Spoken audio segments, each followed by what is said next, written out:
came back, he appears. This is a friendship that'll never ever end.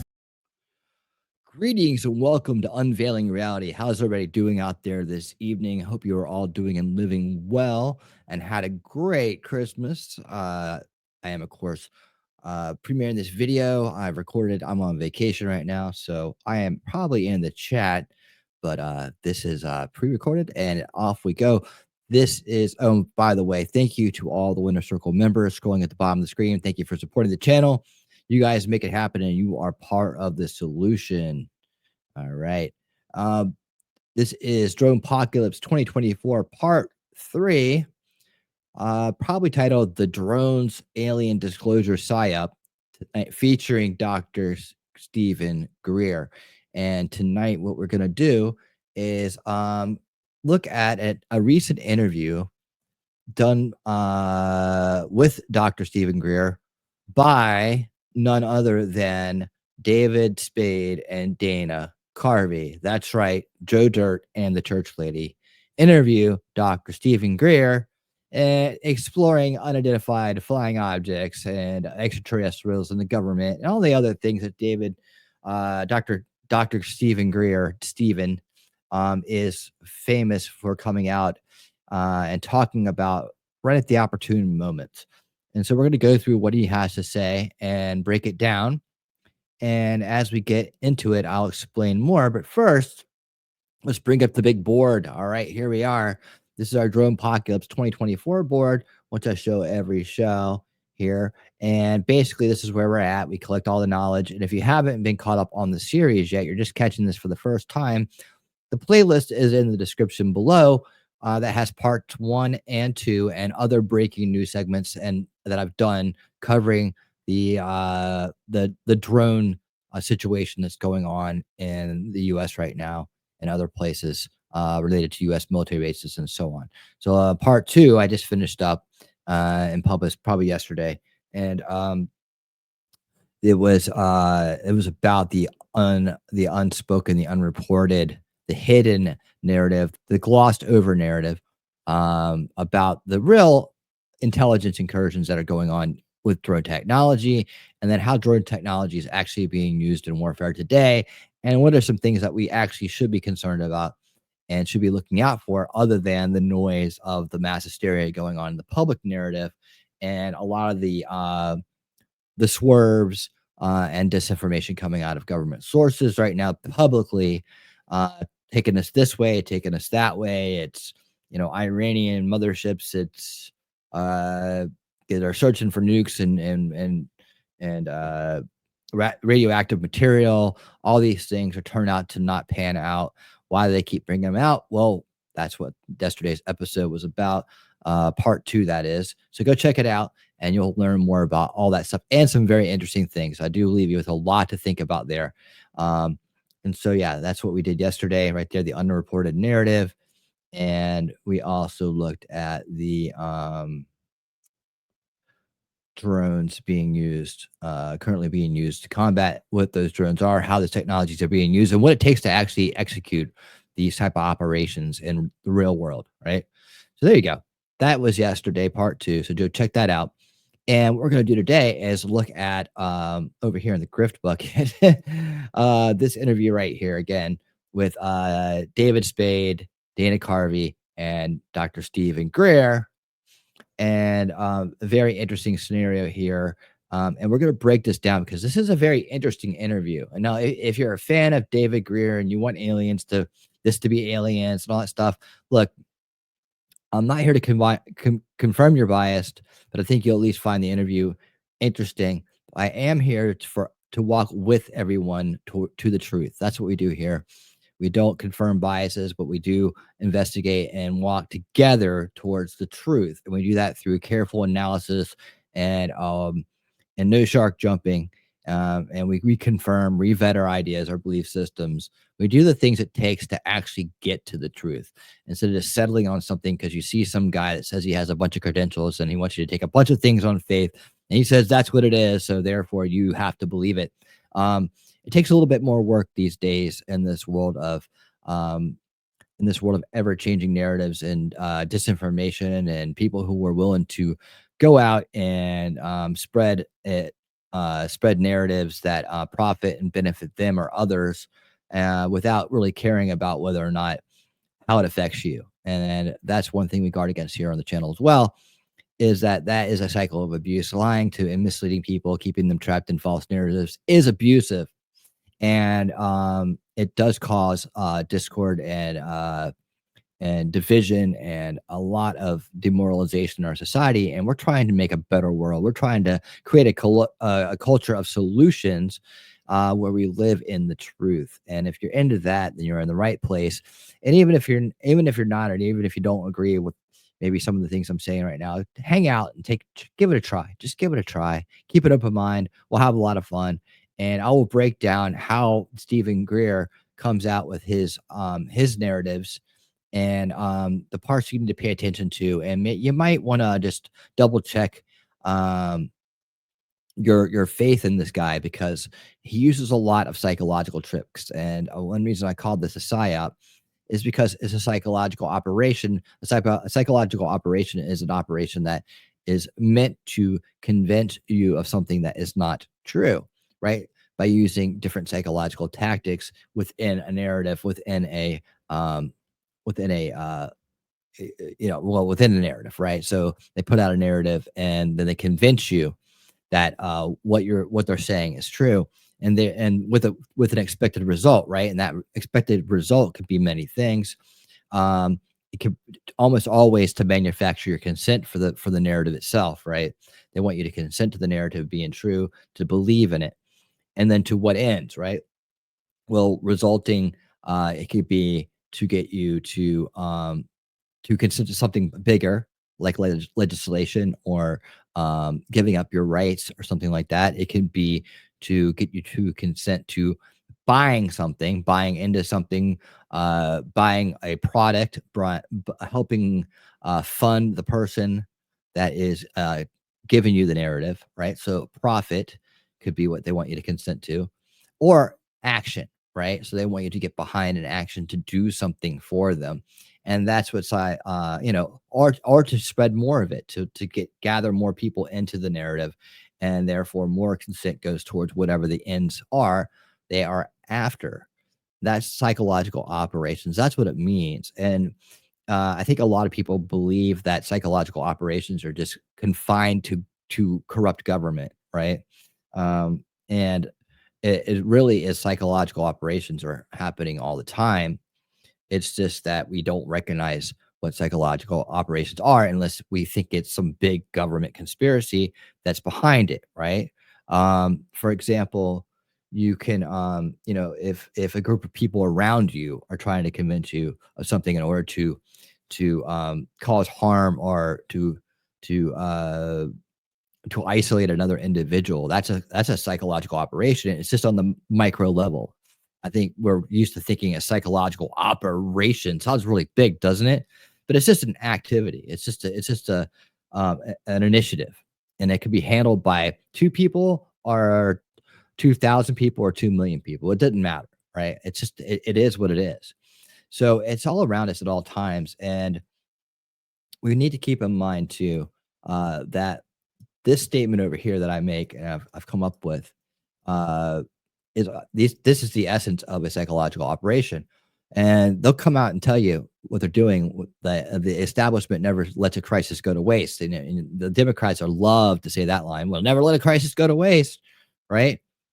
Uh, but neither do conspiracy grifters. They're right behind it too, for their own purposes, and they both end up producing mind control victims equally. And mind control victims means you buy into the narrative, and then they control your mind, not in not in the kind of way that people want to imagine. Like, you're not gonna understand what you're doing. The narrative controls your actions and your beliefs, right? And so when you buy into that psychology, whatever they're doing, whether it be pivoting to an initiative against the Second Amendment, or um, pivoting to a narrative that makes you go out and do something that you wouldn't normally do, or maybe buy into something that you wouldn't normally buy into, or uh, help fund an organization that's just there to mislead people. These are all actions that you will take because of the thoughts in your mind, right? These will drive you. That's what mind control is. It's just controlling your thoughts, controlling your which control your actions, and you do that by controlling the narrative and belief systems of individuals. It's really simple. It's really a simple thing, and it happens all the time. But people read into it and believe that it's much more than that. That you have to be like tortured or given drugs or like kidnapped and and turned into something by the CIA. That stuff doesn't. You don't need that. You don't need that to have mind control. It's very easy. You just turn on the mainstream media; they'll control your mind all day long. However, this is also a psychological operation where they take a crisis and then use it to pivot to a narrative in order to gain something from it. So if you think about anything like that, you think about it this way, that way, then you'll see that a lot of things that you're seeing every day are psychological operations. So they're not that uncommon. Neither is mind control. They're both very common. That's what I talk about a lot on this channel. So if you're starting to catch my drift here, right? Then you'll be interested in the content that I have. You'll be interested in coming to the live streams, hanging out with me, asking me questions, hearing what I have to say about different things, whether it's a specific topic that I'm drilling down on a show like Unveiling Reality, or whether it's just the weekly shows that I do, right? Or whether it's the audiobooks that we're reading, right? Um, I look at things through these lenses, and I've learned how to do this over the course of many decades of looking into these matters and drilling down to the root cause issues and understanding how things work without ever completely 100% buying into them. Therefore, I can keep my mind open and keep drilling down and questioning to the void until we understand what the actual factual truth of the matter is. And we do that using tools like the trivium and so on to make sure that we are living in truth. And that's what it's about. That's what it's about here. I'm a very unique channel in that sense. I'm not out to um, do anything but walk with you to the truth. And yes, I won't confirm your bias, but I don't buy into people just because they say they know something. I got to figure it out and make sure that it's truthful, because there's a lot of grifters out there. And speaking of grifters, um, Stephen Greer has proven to be one with a lot of credibility. But yet, let's take a close look at this interview right here before we get started. Um, Here is and credibility as a notoriety is what I should say.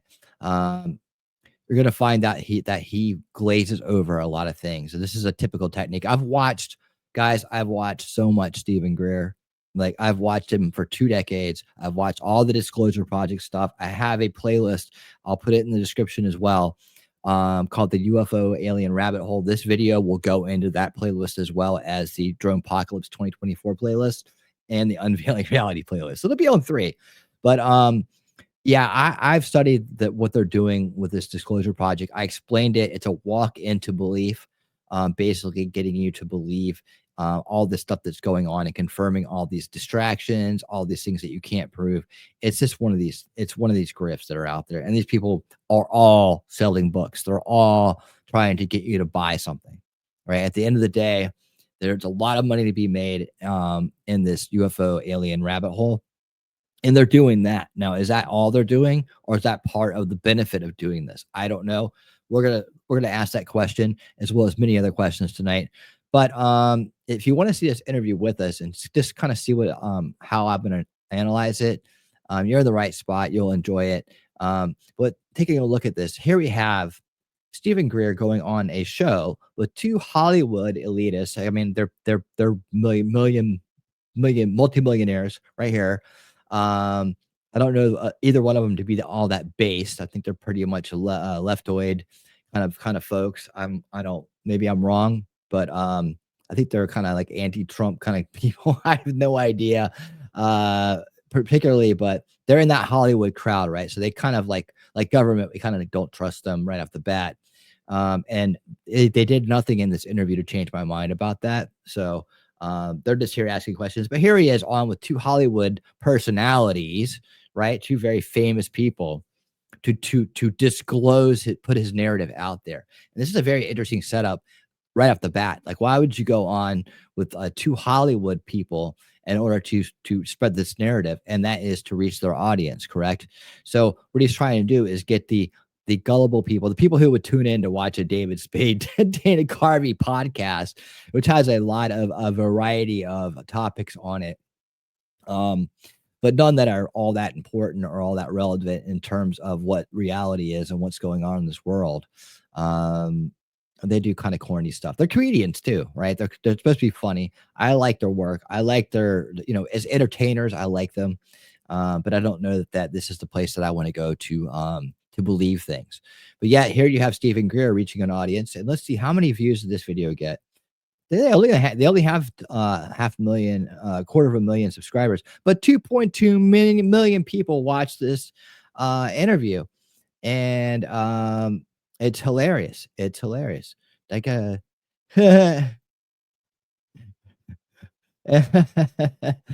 oh man, funny stuff. Oh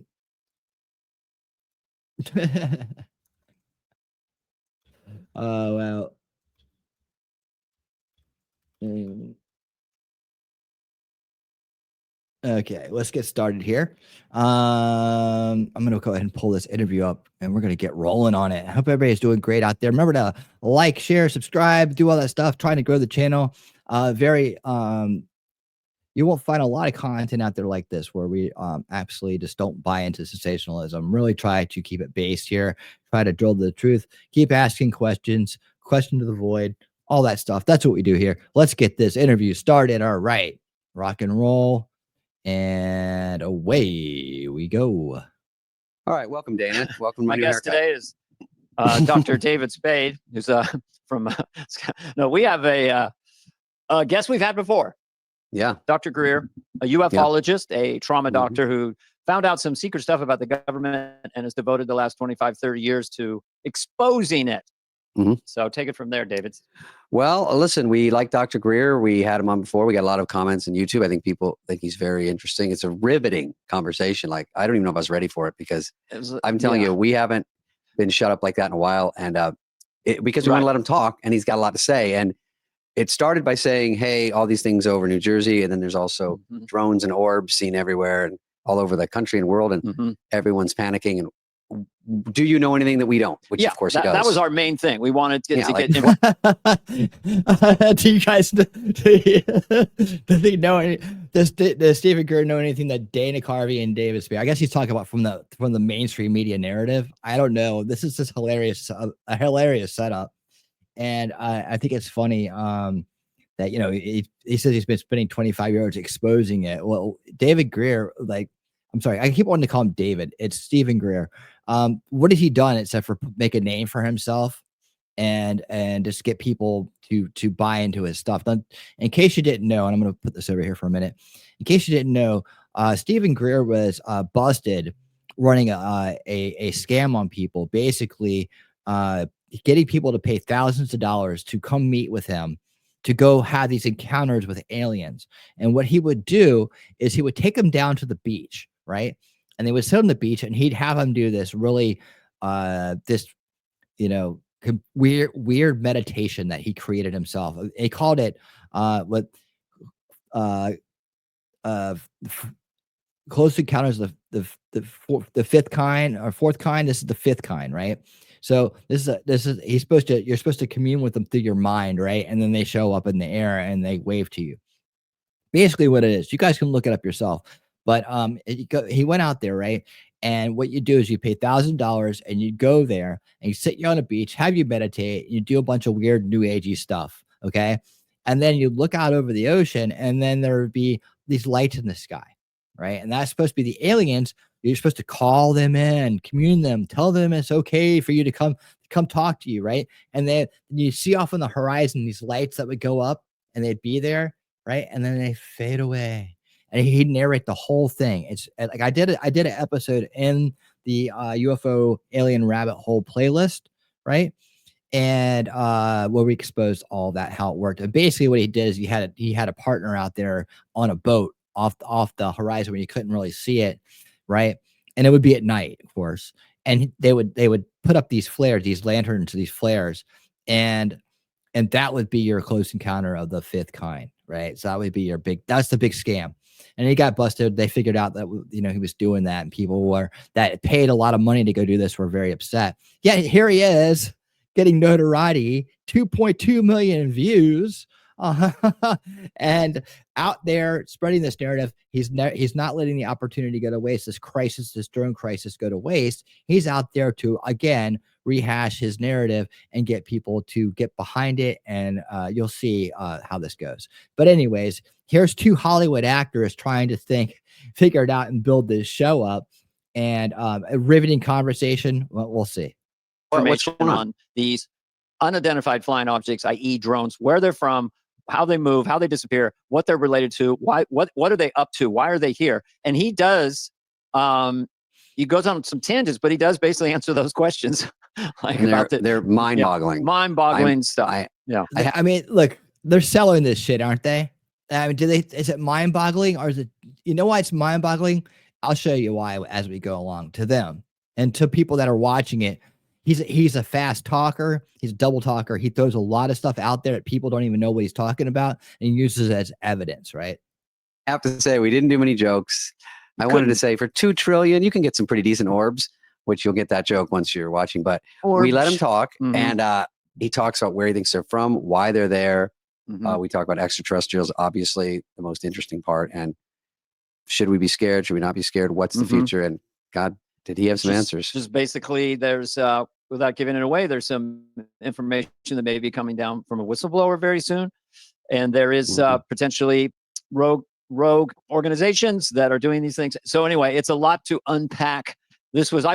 David Spade went 17 minutes without talking, just so you know. That's never happened. Even in my sleep, it hasn't. I know. And I went 1802. I timed both. It's not a competition, but he goes on a lot of tangents, and you really want to listen to, it's a very comprehensive talk. So take it for what it is. There's a lot of people out there saying a lot of things, but here's someone who's very interesting. We'll get back to our jokey jokes next week, but I think we just got to run this because every time we had something to ask him, he would just start covering a new interesting thing. And I'm like, oh. How about that? Every time you ask a direct question, he goes off on in a weird kind of way, right? Because he never wants to. He can't answer the direct questions, and you'll see what happens when he tries to, right? And this expression right here kind of says it all, right? These guys obviously want to get on here and do comedy. It's an entertainment show, so yeah. Oh my God. We were just dumbfounded. So you're dumbfounded because he's double talking you the whole time, but you'll see. If you are, you might not buy into this whole thing. You might, but he has so much backing and so much on his website that you go, something's going on here. Something's happening. Well, no, he builds credibility, but he never proves the credibility. And that's the thing. Like, he's got a bunch of things he can say, but you never see the proof of it. Like, where is he? Like, if he's so important and knows so much, where's his position? Right. No one knows what's really going on, but he's putting out some information that's kind of interesting. And Dana seems like he's trying to be safe about this, and I can respect that. Kind of mesmerizing. So all right. So here, listen up and tell us what you think at the comments.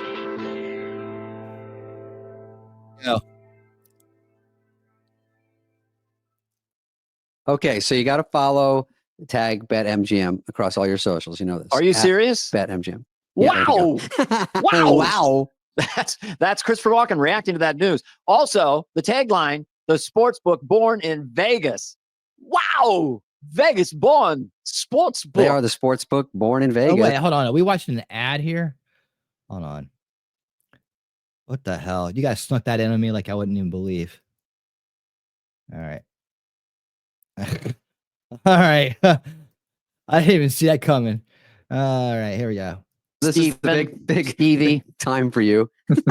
This is go time. It's gotten very bad. Super Bowl. That's very bad. We're intensely curious. Started off. I don't even know where to start. Do you want to make an opening statement? Yeah. We're recording this.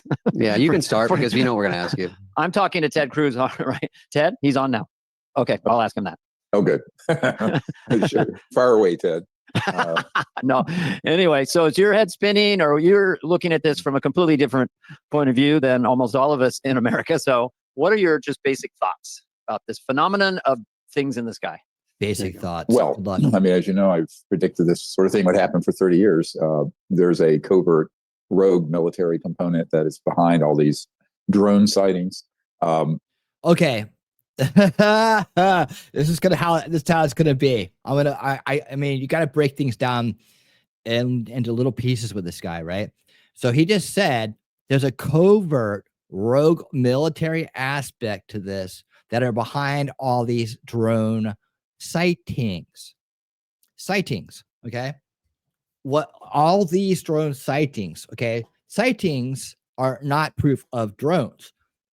So already we're into the world of wordplay here, right? So there's in fact 90 we've seen that almost 90 to 95%. I think it's like 95% of the reports, the drone sightings aren't really drones, right? People may buy into them and believe they're all drones, right? That's people that aren't doing research or following up on the story. They want to believe that they already have a healthy, or even more than maybe it's gone on to an unhealthy trusted government, but a healthy untrusted government, right? A distrusted government, and so they're already suspicious about a lot of stuff. And hey, we grew up in a corrupt government, so we all should have that healthy distrust of government. Because when we take our eye off the ball, we end up in places like this with a giant corrupt establishment. So I respect that, and I'll say that every time. But also, that it can close your mind off if you're not careful, right? You have to realize that there's a balance in this universe, right? And that there's going to be good people out there trying to combat the bad. That good will combat evil, right? And so, as much evil as we see doesn't mean all hope is lost. If you're there, then you're just living in fear. You're checked out. You're out of the fight. You're not really doing anything. You got to believe. You got to know, and you got to see with your own eyes. And by being part of it, you know this too, that there is an effort by good people to combat the evil in this world. And you're in one of the places right here that's happening. So, so the drone sightings, he's saying, right? These are, most of them aren't real, right? Most of them aren't real. And so, and also sightings, is he including the military base flyovers that we talked about in part 2? Where these drones they're not visual. You can't see them. They're not sightable, right? They don't have lights on them. Went over to that. Military drones do not have FCC lighting on them, FAA lighting on them. FAA lighting on them, right? They don't follow standards and practices. They're military. They're meant for combat and intelligence gathering. So they're two different types of drones we're talking about here. And that was very well laid out yesterday in part 2. So we're in part 3 here, but let's let him talk. And so he's already planting the seeds about where he's gonna go in this conversation by saying that it's a rogue military operation. So let's go. Some of them are drones, some of them are a little more advanced. Drone sightings. And most of them are part of a rogue military operation to basically create a psychological warfare effect in the media and in the public. Okay, so he's already playing into people's expectations and fears in this conversation, right? So he's already laying the groundwork. This is a way to manufacture consent for your narrative. So it's like, so people are like, oh yeah. So he knows what people generally distrust, right? The media, and they should, because the establishment media is corrupt. It's part of the problem, right? And the corrupt establishment government, right? People on outside of the establishment narrative, that's a basic qualification. We all have that in common. That's why we're here.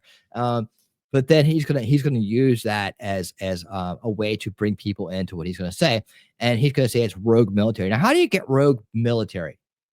He's never gonna explain that. Like military organization funding, it's rogue, right? What's dark money and blah blah. But they're still military. Now, you want to say ex-military? Then maybe we could talk. You got like a cult going on or something. Maybe you got a secret society or some kind of shit like that. We got a different way to talk about that, right? But he's saying military as in, and doesn't clarify whether he means active military or not. The CIA and the FBI aren't military. They're intelligence agencies. So watch the crossover in language. Be wary of that. In advance of something that nobody knows is going to happen, but I'm going to tell you what's going to happen. Oh boy, he knows because he's Dr. Stephen Greer. He doesn't hold a position, right? He's not part of any government or military organizations, right? He's got his own thing that he created, but he knows. He's going to tell, his sources are going to tell him everything that's going to confirm what he thinks, right? But his sources aren't really there. He's the source. He's the source. All right, hang on one second. There's a group of the psychological part is working, by the way. We're all scared. We're all terrified. There you go. I mean, he talks in a very serious voice. He's a very serious man. But again, live in fear. Fine. Yeah, you should be. You should be. Yes, be very scared and listen to me and do as I say. So this is very serious. So there's a group of guys who I've known for about 18 guys. Don't name them. 19 months, who are senior intel and aerospace operatives out of some desert locations. I'm not going to mention where they are. Okay, he's known 18 or 19. He's known a couple guys. Hold on, let's just roll this back for a second. Let's listen to how he sets this up. Okay, go ahead. Go ahead. Scared. We're all terrified. Yeah, you should be. So this is very serious. So there's a group of guys who I've known for about 18, 19 months. A group of guys. He's known for 18 or 19 months. 18 or 19 months. This is a dude who's claimed to do this for 25 years. Had the Disclosure Project and all this other stuff. And had the big old conferences. He's made a lot of money. He's written books. He's had documentaries that didn't pan out to be shit. He did the little mummy, what was it, a premature baby that was mummified that he thought was an alien and had it operated on, or had it like some brain tissue removed from its skull. Did a big documentary about how that was an alien, a little teeny alien. It was a premature baby from way back in time that they had mummified. This is Stephen Greer, right? And he's telling us that we should be very, very, very afraid.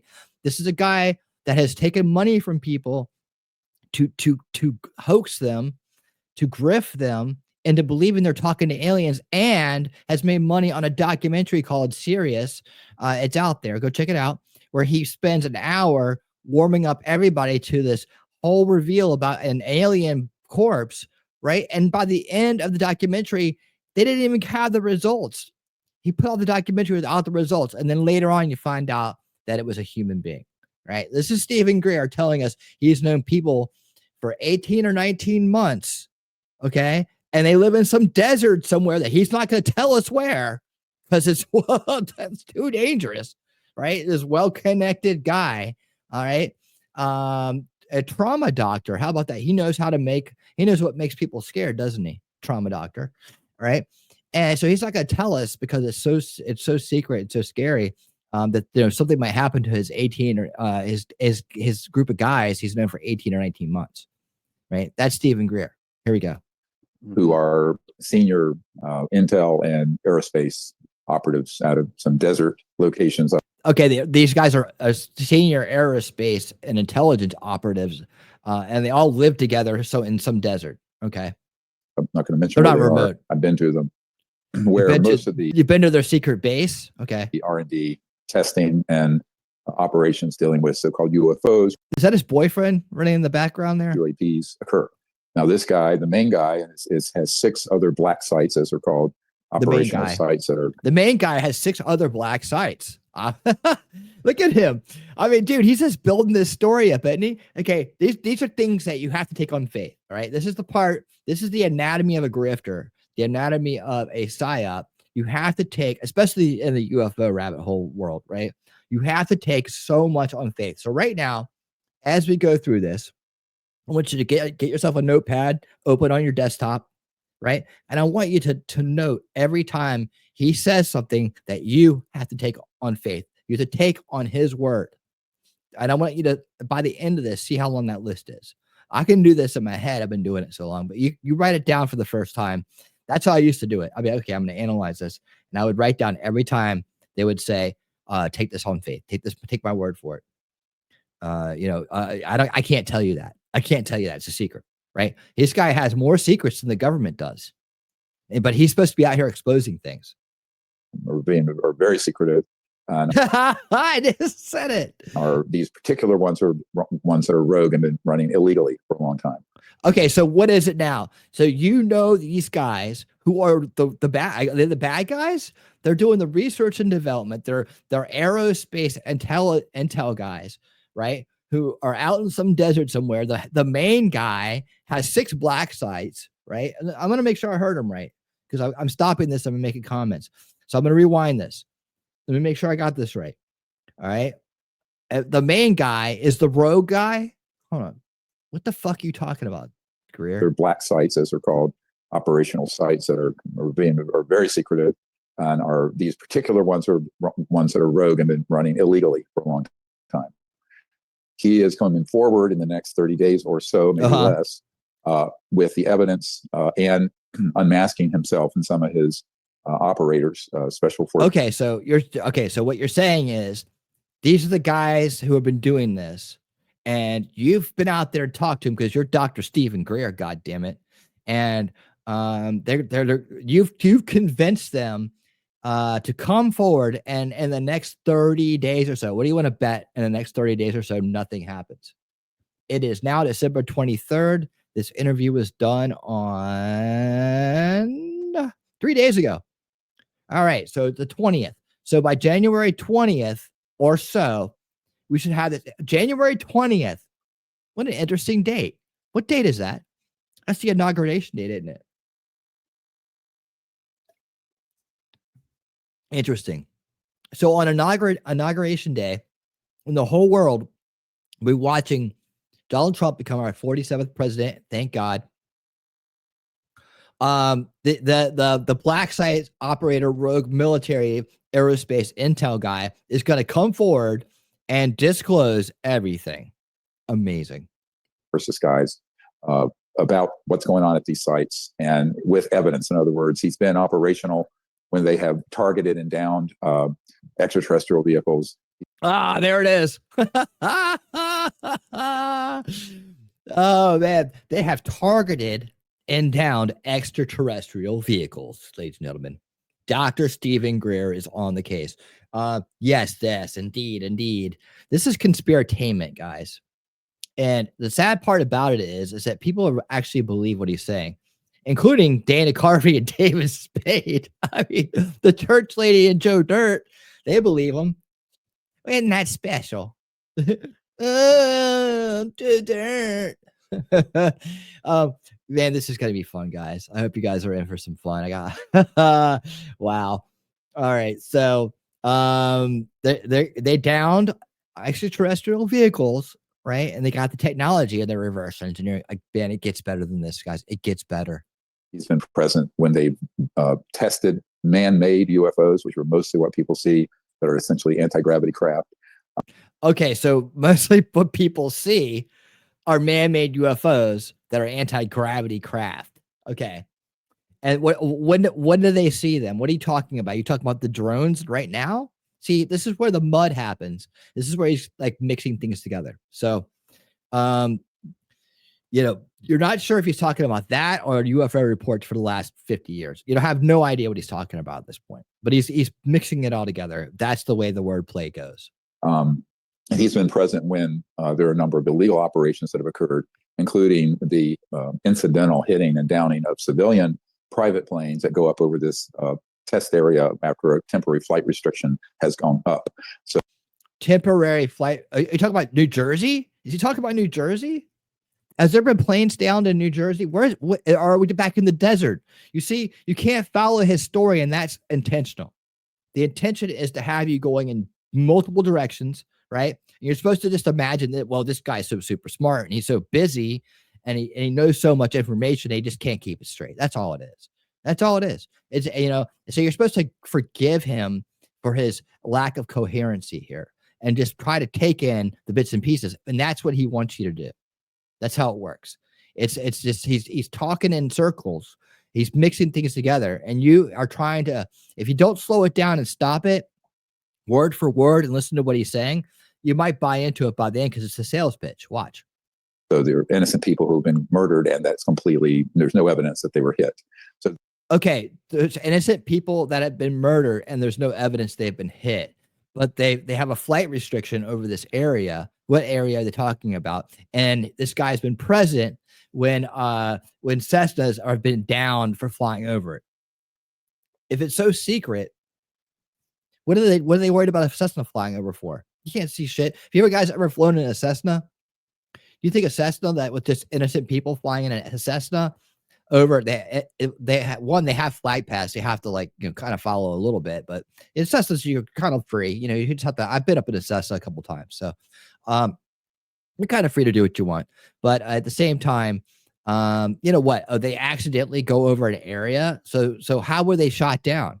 With a missile, with a machine gun, with a laser beam? Was it a tractor beam? Was it a EMP with directed weapons? Like, he didn't say how this happened, right? But this guy, the black site operator guy, was present for this stuff, right? And these people were murdered, but they said they were never hit. So again, watch the muddy double talk wordplay this guy does. It's masterful. This is the anatomy of a psychological operation right here in front of you. This guy right here doing this alien drone combo psyop right here. these are serious guys. The main guy I've been dealing with, I know some of the others, has been in those operations for 29 years since the 29 years. 29 years. He's been in it for 29 years. And you've been in it for 25 years, and you just met him 18 months ago. But now he's going to come forward in 30 days to talk. 1995 period, but he was very young. At that time, he didn't know he was involved in an illegal and unsanctioned operation. He does now. And okay, so how did he not know that? So he was in the military? He said this is rogue military. What does that mean? That they're still getting paid by tax dollars? Are these bases, our own military don't know these bases exist, but yeah, we have military personnel there. Again, what is he talking about? they're fed up with it, and they want to come forward. Now, in advance of that, and want to, so why don't they just come forward? Why do they need you? Why do they need you to come forward? Why don't they just do it? Just do it. Why are you waiting a month? Just do it. Because what he's going to bring forward would be, I understand if he can get this done in the next 3 weeks or so, would be the videos, the evidence, the proof, not only of the NHI, as they call them, non-human intelligence craft and bodies and beings, but of the man-made ones, and also of some operations that involve the transport of humans in experimental operations from distressed areas around the world.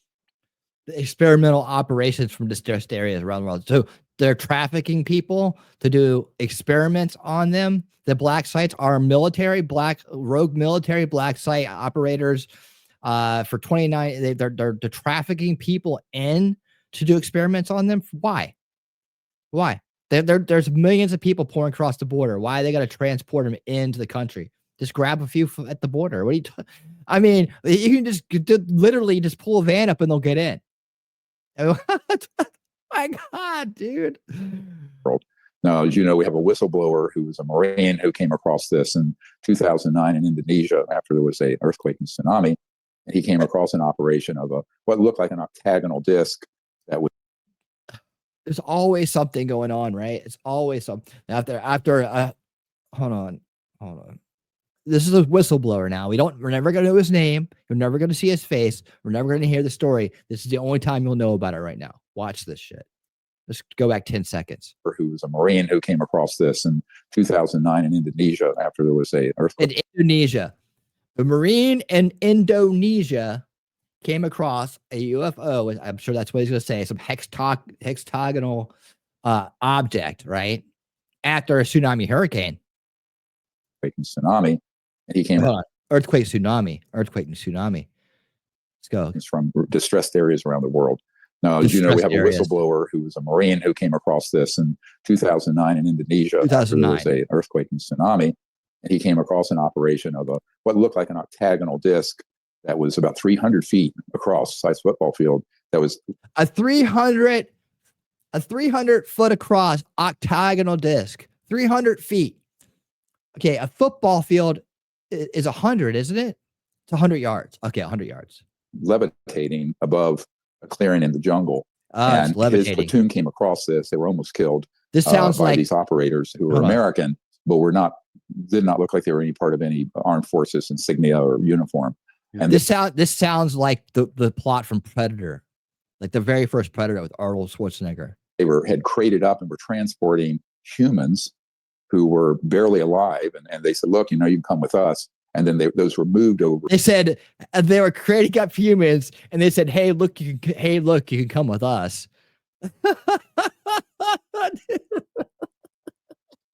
I should have got Shizzy to do this with me. This one's so good. I actually almost thought about inviting him to do this with me, and he's so busy though. But anyways, yeah, I got this. We found later experimental programs at some of these STIFs, these subterranean facilities. They're called STIFs, subterranean facilities, where these experimental programs we came across. What do you mean we? What do you mean we, dude? You did this? You were out at a STIF? What's Dr. Stephen Greer's Great Adventures, man? You don't have any footage of this? Like, you're supposed to be exposing shit for 29 years. You don't have any footage of this shit. You didn't bring anything here except for your headphones and your boyfriend, right? You didn't bring anything to this interview. And you have all this, and you said we. That means you were there. You were at a STIF and you saw all this stuff going on. You don't have shit. Underground bases. Underground bases. All of this is a very complex story. Yeah, you're telling me. They have the goods. They have the proof. This will be the biggest disclosure related. Hold on. He said we, not they. Now it's they. Let's go back. This is the way you break down a PsyOp, dude. And his platoon came across this. They were almost killed by these operators who were American. They were almost killed by these operators who were American. These are operators in a disc that were collecting people. And they came across another group of military Marines. Okay. All right, here we go. But did not look like they were any part of any armed forces. But didn't look like they were part of any armed forces. Yet they were just hauling people out of distressed areas in Indonesia after a tsunami earthquake up into a hexagonal 300-foot across hovering UFO. If I'm right, if I remember what he's saying right, you gotta, this dude's moving like lightning. Like, he's all over the place. So you gotta, to keep his story straight, you gotta stop it. And you gotta kind of continually remind yourself what he's been talking about so far. Think about where he's gotten in this conversation off of one question they were asked. He's gone from freaking knew some guys for 18 months out in the desert somewhere he won't talk about. They do research and development. The main guy has black ops sites around, and he's sick of it. And he's going to come forward in 30 days on inauguration day. He's going to come forward and blow the whistle and disclose everything with videos and all this stuff.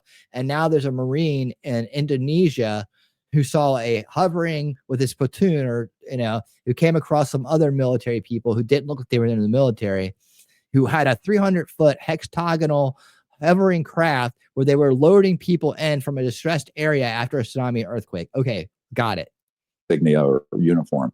Yeah. And they had crated up and were transporting humans who were barely alive. And they said, look, barely alive humans, throw them in a crate. You can come with us. And then those were moved over into, we found later, experimental programs at some of these STIFs, these subterranean facilities.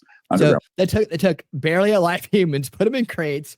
They picked up a bunch of Marines. You guys can come with us, right? And they got on a hovering craft and flew to an underground base where they're going to, I guess, experiment on them. Let's find out. So all of this is a very complex story. Oh, we're not going to find out what they did with the barely alive humans. Okay. They have the goods. They have the proof. This will be the biggest disclosure related to these sort of issues in history.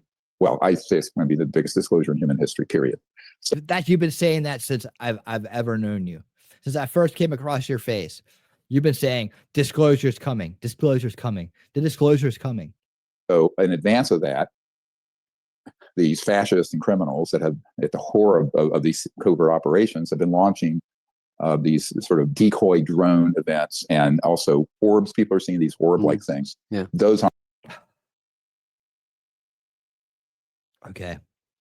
I stopped on David Spade. Look at him. He's like, I can't believe this guy's on our show. Man.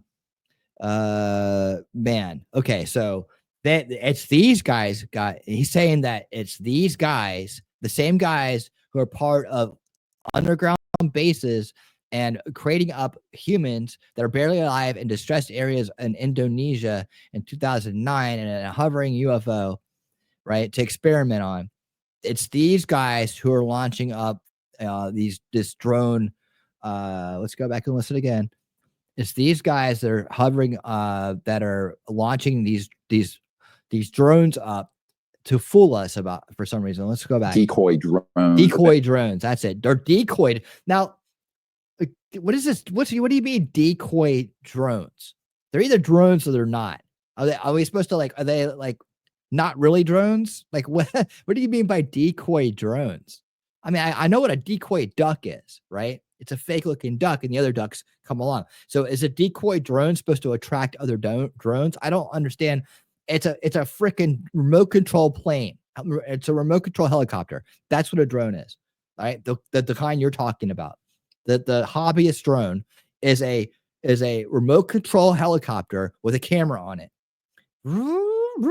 Right? It's a quadcopter, a remote controlled quadcopter. That's what it is. We call them drones now. But back in my day, they're called remote control helicopters. Right? That's what it is. All right. So anyways, they're launching these things because and also orbs. People are seeing these orb-like things. Yeah. And people are seeing these orb things, right? Which are really just videos of people zooming in on Venus or zooming in on a star very close. And I'm going to do another episode where a guy explains this phenomenon even better than I did it goes into more detail than I did in my breaking news segment on the drone. We found where the drones or the drone orbs are coming from. Like that's what I think the name of it is. Let me see. Here it is. Breaking news. You won't believe where these mysterious floating spheres actually came from. They actually came from a telescope lens. That's right. Because there is tons and tons and tons of videos out there from over the last several years, decade, I don't know, of people taking a telescope and zooming in on stars and planets, right? And what do you know? It's the same damn orbs people are doing on their cameras. And people that say people are seeing this, no, people are recording things and saying that's what it is, right? They're putting out videos. They're not saying they saw it. They're saying, look at this. And they're trying to be sensational about it. And there's a lot of different ways you can fake this phenomena.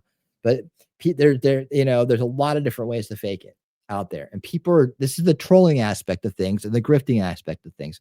There's no proof that there are orbs floating around anywhere that do these things. And what purpose would they serve anyways? Well, that's a big mystery, isn't it? Makes you want to tune in and look. Makes you a little scared. They might be here to go inside your brain, take everything out. Oh no. Freaking crazy. Aren't extraterrestrial either. 100% of it's man-made. And we can unpack 100. Yeah, I'll agree with them on that. It is. The orbs are 100% man-made by people that are out there focusing in their telescope with their telescopic lenses in on stars and planets, and then blurring them in a certain way so they're not clear. That's what it is. And we went over that. So if you want to watch my breaking news segment, it's live. The crowd gets in. They make some good points as well that were there for that breaking news segment that I did. And again, I think in like part 3 or 4, or this is 3. So part 4 or 5, I'll be going over again that phenomenon as part of another aspect of the mass hysteria and why people think they're seeing things when they don't. That. Then this is a huge problem because this is going to happen during this transition before the next president comes in. I've been, doing kind of shuttle briefings. I don't believe him when he says this. I've been doing kind of shuttle briefings. What? Where? Who's meeting with you? Who has time to meet with you? You're can you imagine this guy? Can you imagine Trump standing next to this guy at a podium? I would crawl under the table. I would be cringing so hard. This guy has no credibility, yet he has credibility. He's an amazing grifter, From London to incoming presidential team and Okay. Did you just see he has no proof that he's doing this stuff. He's just saying it. It's part of his act. It's part of the Dr. Stephen Greer disclosure champion act. When have you ever seen him with anybody legit? When has he ever been standing next to anybody legit in any situation? Was he at the inauguration? I mean, I mean, was he at the RNC? Was he at any rallies talking? If he's so important and this is so real, why isn't he up there with Team Trump? Why isn't he part of anything that's going on? Have you seen him at any event that has to do with the MAGA movement at all? Anywhere? Have you seen him anywhere? No, it's just him saying that he does it. the existing leaders at the Senate Intelligence and Armed Services Committee. You get called in to the Intelligence Services Committee. That there has to be that's recorded, isn't it? So this is a secret. We do it in the back room. It's very highly top classified secret. Therefore, there'll be no evidence of it. So I've just been going flat out, for the last few months because we've known about this. But you haven't recorded any of these events. I'm standing out here today in front of I'm standing out here in front of Congress today. I'll be meeting with the Arms Security Committee, and I'll be talking with so and so and so and so about this. All right, now I'm out. Now we just had a great meeting. Why aren't you vlogging this shit? Now, this last flurry of all this activity, there are various reasons I think are being given inside out of Peterson Air Force Base and a couple other operational facilities that these drones are part of a black budget project because they're sniffing out potentially a dangerous weapon that's gone loose or something like that. Mm-hmm. Now, I've heard that from several very good, highly placed folks in the intelligence community. That could also be a misdirect. I have to agree with them on that. It is a misdirect to create panic and concern. But I do know that this is very serious. But you know what he said? Hold on. Watch. Look at Dana. Let's listen closely. Sniffing out potentially a dangerous weapon that's gone loose or something like that. Mm-hmm. Check facilities inside because we've known about this for some time. Incoming presidential team and the existing leaders at the Senate Intelligence and Armed Services Committee. So I've just been going flat out, for the last few months because we've known about this for some time. We've known about this for some time. What have we known about for some time? I've been, doing kind of shuttle. He's been doing shuttle work. Yeah, he's a very important guy, right? Everybody wants to talk to Stephen Greer. Briefings from London to incoming. From London to the incoming administration. Presidential team and the existing leaders at the Senate. And the existing leaders at the Senate. Intelligence and Armed Services Committee. Intelligence and Armed Services Committee. So I've just been going flat out, for the last few months because we've known about this for some time. Because we've known about this for some time. We've known about this for some time. Known about what? Okay, listen to this. Now, this last flurry of all this activity. Okay, so maybe he's talking about the black ops sites and all the downed UFO technology and the disshuttled, the disenfranchised. I don't know, the people that were dying and that they took out of a jungle somewhere. All right, hold on. There are various reasons I think are being given inside out of Peterson Air Force Base and a couple other operational facilities. Out of the Air Force bases and other facilities, reasons given, he thinks that these drones are part of a black budget project. Drones are part of a black budget project. What drones are you talking about?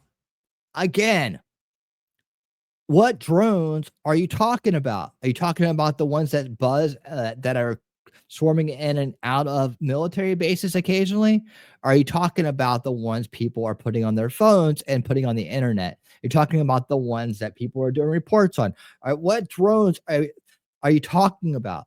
That's the other thing. Again, black ops, black budget drones don't have lights on them. So what are you talking about here? This is the grift, guys. They talk so fast. They put so much shit out there. You're not supposed to be able to make sense of it. You got to slow them down. You got to break down what they're saying, right? This guy's making absolutely no sense when you put him on 0.5 speed. When you stop and ask yourself, what did he just say? But he takes you to the next thing so fast, you don't have time to put it together. You're only supposed to get bits and pieces of it, right? And then be like, wow, Stephen Greer, he's so smart. He told us, and then you'll highlight, you'll summarize it. You're like, he'll told us that, it's Black Ops rogue military with alien technology that they're going to disclose on the 20th, right? And he's already meeting with Trump. And you see how that works? He's already meeting with Trump. No, he didn't say he was meeting with Trump. He hasn't met with Trump. Okay. And you're going to find out here in a minute, he hadn't met with the guy he probably should have met with, right? The number one ace, the outer space ace there is, right? We'll get to that part eventually. Because they're sniffing out potentially a dangerous weapon that's gone loose or something like that. Mm-hmm. Now, he didn't even say it right. He's supposed to be informed about this shit. And he didn't even say it right. They're supposed to be sniffing out a dangerous weapon or something like that, right? There's two different parts to that narrative, Stephen Greer, all right?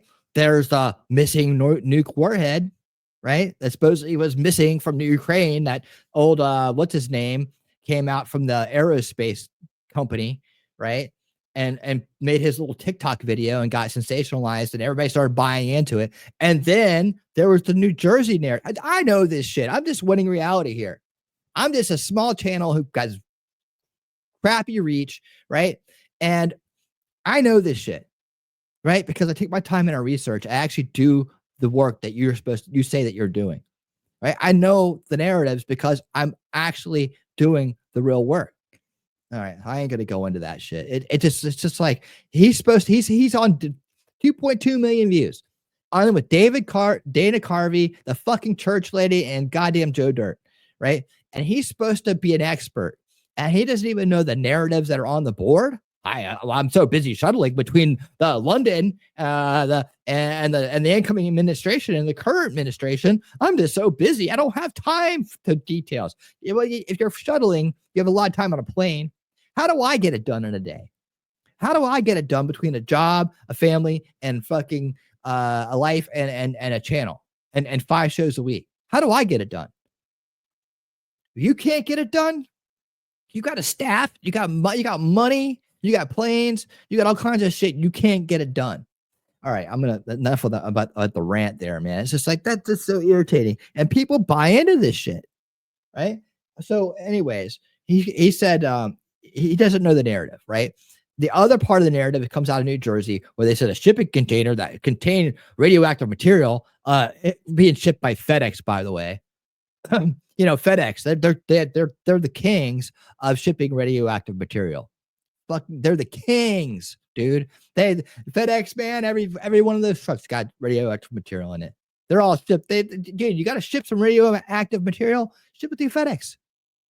Dude, turns out, all right, after the New Jersey mayor came out and got his name and acted like he was real concerned about shit, got his name out there, right? Turns out it was a CAT scan machine, right? CAT scan machine. They misplaced, they found it, and they disposed of the very minor, very little teeny, itty bitty a little bit of radioactive material that comes in those machines. Not enough to do any damage. And it wasn't exposed radiation. It was contained. They disposed of it. By the time that mayor was on television talking about it, it was disposed of. So what is Dr. Stephen Greer, intelligent, know-it-all alien guy, right? What does he say? Which narrative is he? Well, they might be missing some kind of weapon or something. I believe that's I believe that this is a distraction. Well, yeah, it's a distraction. It's been debunked all over the place. There's no Iranian ship off the coast, right? There's no missing nuke warhead, right? We went through that with Ryan Macbeth. He spelled all that shit out, right? The guy that came out there with his little phone in his hand on his first TikTok ever, wow, from the drone company that's connected to the government or something, right? Who came out there and said it, didn't have his history right. But everybody bought onto it and went around the world and back. A lie will go around the world and back before the truth puts its shoes on. And there we have it, right? This is how easy it is to PsyOp people in this world. You want to, that all these things I'm talking about are PsyOps, right? Just because they don't have a government-oriented outcome. Stephen Greer's doing a PsyOp. The dude with the aerospace TikTok dude was doing a PsyOp. The New Jersey mayor is doing a PsyOp. They're all doing PsyOps, right? For their own benefits, to convince you that something's going on so that they get an outcome out of it, right? Whatever that outcome is, to manufacture your consent for their story so that they get an outcome out of it, right? That's what it is. And they'll act like, oh, no, I'm not doing anything here. I'm just doing this for the people, right? Yeah, you're not. You're misleading the people with your half-ass information and your half-ass attempt or your very deliberate word manipulation, wordplay, doublespeak. Your very intentional subversion of the truth, like Dr. Stephen Greer is doing here. Man, these people. Heard that from several very good, highly placed folks in the intelligence. What does that mean? Several very good, highly placed folks. Okay, name names, give titles. Community. That you know why he can't name them? Because they're not there. He's making it up. could also be a misdirect to create panic and concern. But I do know that this is very serious. Well, I mean, maybe he talked to the same people that are spreading the bullshit. I don't think so. I think he's just saying that he did because other people have said they did. I mean, I got a friend who does a show that does a channel that says he has a contact at one of these departments, and I'm saying it this way to protect him, right? That told him the same story, and in a private conversation with him, I said, be certain someone isn't playing him to play you, or that he's not playing you. Well, he's a friend. We have a relationship. Okay, fine, but it's not true. What is it? Missing nuke? Well, we don't know. Your friend can't tell you. Again, just be careful. All I said was just, okay, cool. I'll be careful with it. Be careful, right? Because there's no freaking evidence that that's going on. Missing nuke warhead wouldn't be giving off radiation, dude. They wouldn't be giving off radiation. It's encased, right? You see people that put their hand. My friend put his hands on it. Really? That's a TikTok guy that came out, right? They came out. It started this whole bullshit about nuke warheads missing. And then the government's like, yeah, man, go with that. Because you know what? We have real things going on at our bases, and we can't do anything about them, right? And we don't want to do anything about them. We want to follow these drones back to where they came. We want to figure out what intelligence they're getting. We want to figure out who told them how to get the intelligence in the first place. We want to find our leaks, our moles. There's a whole game of going on that's underneath all of our purview, right? Including these guys, including Dr. Stephen Greer, including the mayor from New Jersey, including the big name Yakin sources media people that are out there on television, right? Including all the other people. There's an underneath game going on that none of us get privy to. You only have to figure it out by putting the pieces together, right? Intelligence gathering worldwide by us and adversaries and allies and everybody, right? Dude, and I guarantee you, if you had a source in the military, if you had a source at a department that knew something, they wouldn't tell you. They wouldn't tell you the same reason they won't come out and say it to the public, because they don't want the enemies to figure it out. They don't want to know. They don't want to be the one that's leaking the information. They don't want to be the leak. They can be mistaken for the bad leak that's giving the intelligence to our foreign adversaries, so they know how to get through our defenses to gather more intelligence. It's a stupid game, but it's a real game that's going on. Everybody's just gathering intelligence constantly. All right, cool. What are you going to do? You going to do something about it? You going to attack? You going to attack?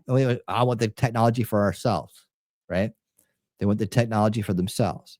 They want to be able to be like us. I don't know. They want to be able to take us over one day when we're at our weakest point, maybe when they collapse us. I don't know. But they're still doing it. So yeah, So yeah, go with the nuke story. Yeah, go with the missing radioactive material dirty bomb story. Yeah, do that because it takes the attention off of the fact that we're being surveilled by our enemies with drone technology that we're not preventing, because we want to know more about how they're doing it and why they're doing it and who it is and where they're going. Right? We want to get intelligence on them as they get intelligence on us. And we can't tell everybody that, because if people knew foreign adversaries were flying over their heads, they'd freak the fuck out. Like UFO aliens, well, no problem. They could be ET. They could be cool, right? We could have teleporters, and they could be Star Trek future. Fuck yeah. Who doesn't want a Star Trek future? Who doesn't want I should be like this when I'm talking. Who doesn't want a Star Trek future? Right. Okay. I'm going to go back now that I just changed that epic rant number 2. Let's get back to the story. All right. Where were we? It's not just people misidentifying small aircraft. And these actually are. Oh yeah. We were at the fact that Stephen didn't know the real narrative about the missing nuke weapon warheads, and that they've been debunked. He doesn't go into that. He's going to get back to his business part right of now. A covert rogue military and corporate organization. And now it's military and corporate. You see how he did that? He just added in military and corporate. Rogue, military, corporate. Wow, that's a lot of people to keep in the hush-hush zone, isn't it? That I've been blowing the whistle on for 30 years. In fact, 30 years. He's been blowing the whistle on people he just met 18, 19 months ago. He's been blowing the whistle on it. Dude, you want to know what his whistleblowing career is? I'll leave him on screen for this. First, it's like they're hiding free energy from us. Where's that? Huh? The deep underground bases working hand in hand with aliens. He's been, if you go back 30 years with him and see where he started, this is just another narrative he's throwing out there. He recrafts it and rebrands it and puts it back out there. Dude, this dude. The way I knew this operation was illegal was when I briefed President Clinton's first CIA director on the matter, and on December 13th, 19. The way he knew it was illegal is when he briefed Clinton's security advisor. That's how you knew it was illegal? 93. So it's hold on. Director on the matter, and on December 13th, 1993. So it's December 13th, 1993.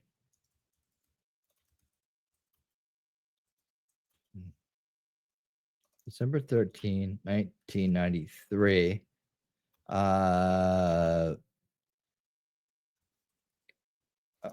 President Clinton, security advisor. Who the hell is that? Sandy Berger? Samuel Richard, aka Sandy Berger. Oh, he died in 2015, so you'll never figure that out. Oh wait, no, Anthony Lake. Anthony Lake. Lake served as the 18th National Security Advisor from January 20th, 1993 to July 14th, 1997, playing a crucial role in the shaping the Clinton administration's foreign policy and national security strategies. His tenure saw significant events, including the Yugoslavian War and a transition in South Africa from apartheid to democracy. Lake's experience and expertise contributed to the administration's decision-making process in various things. So, security advisor and Dr. Stephen Greer. Did you guys get a picture?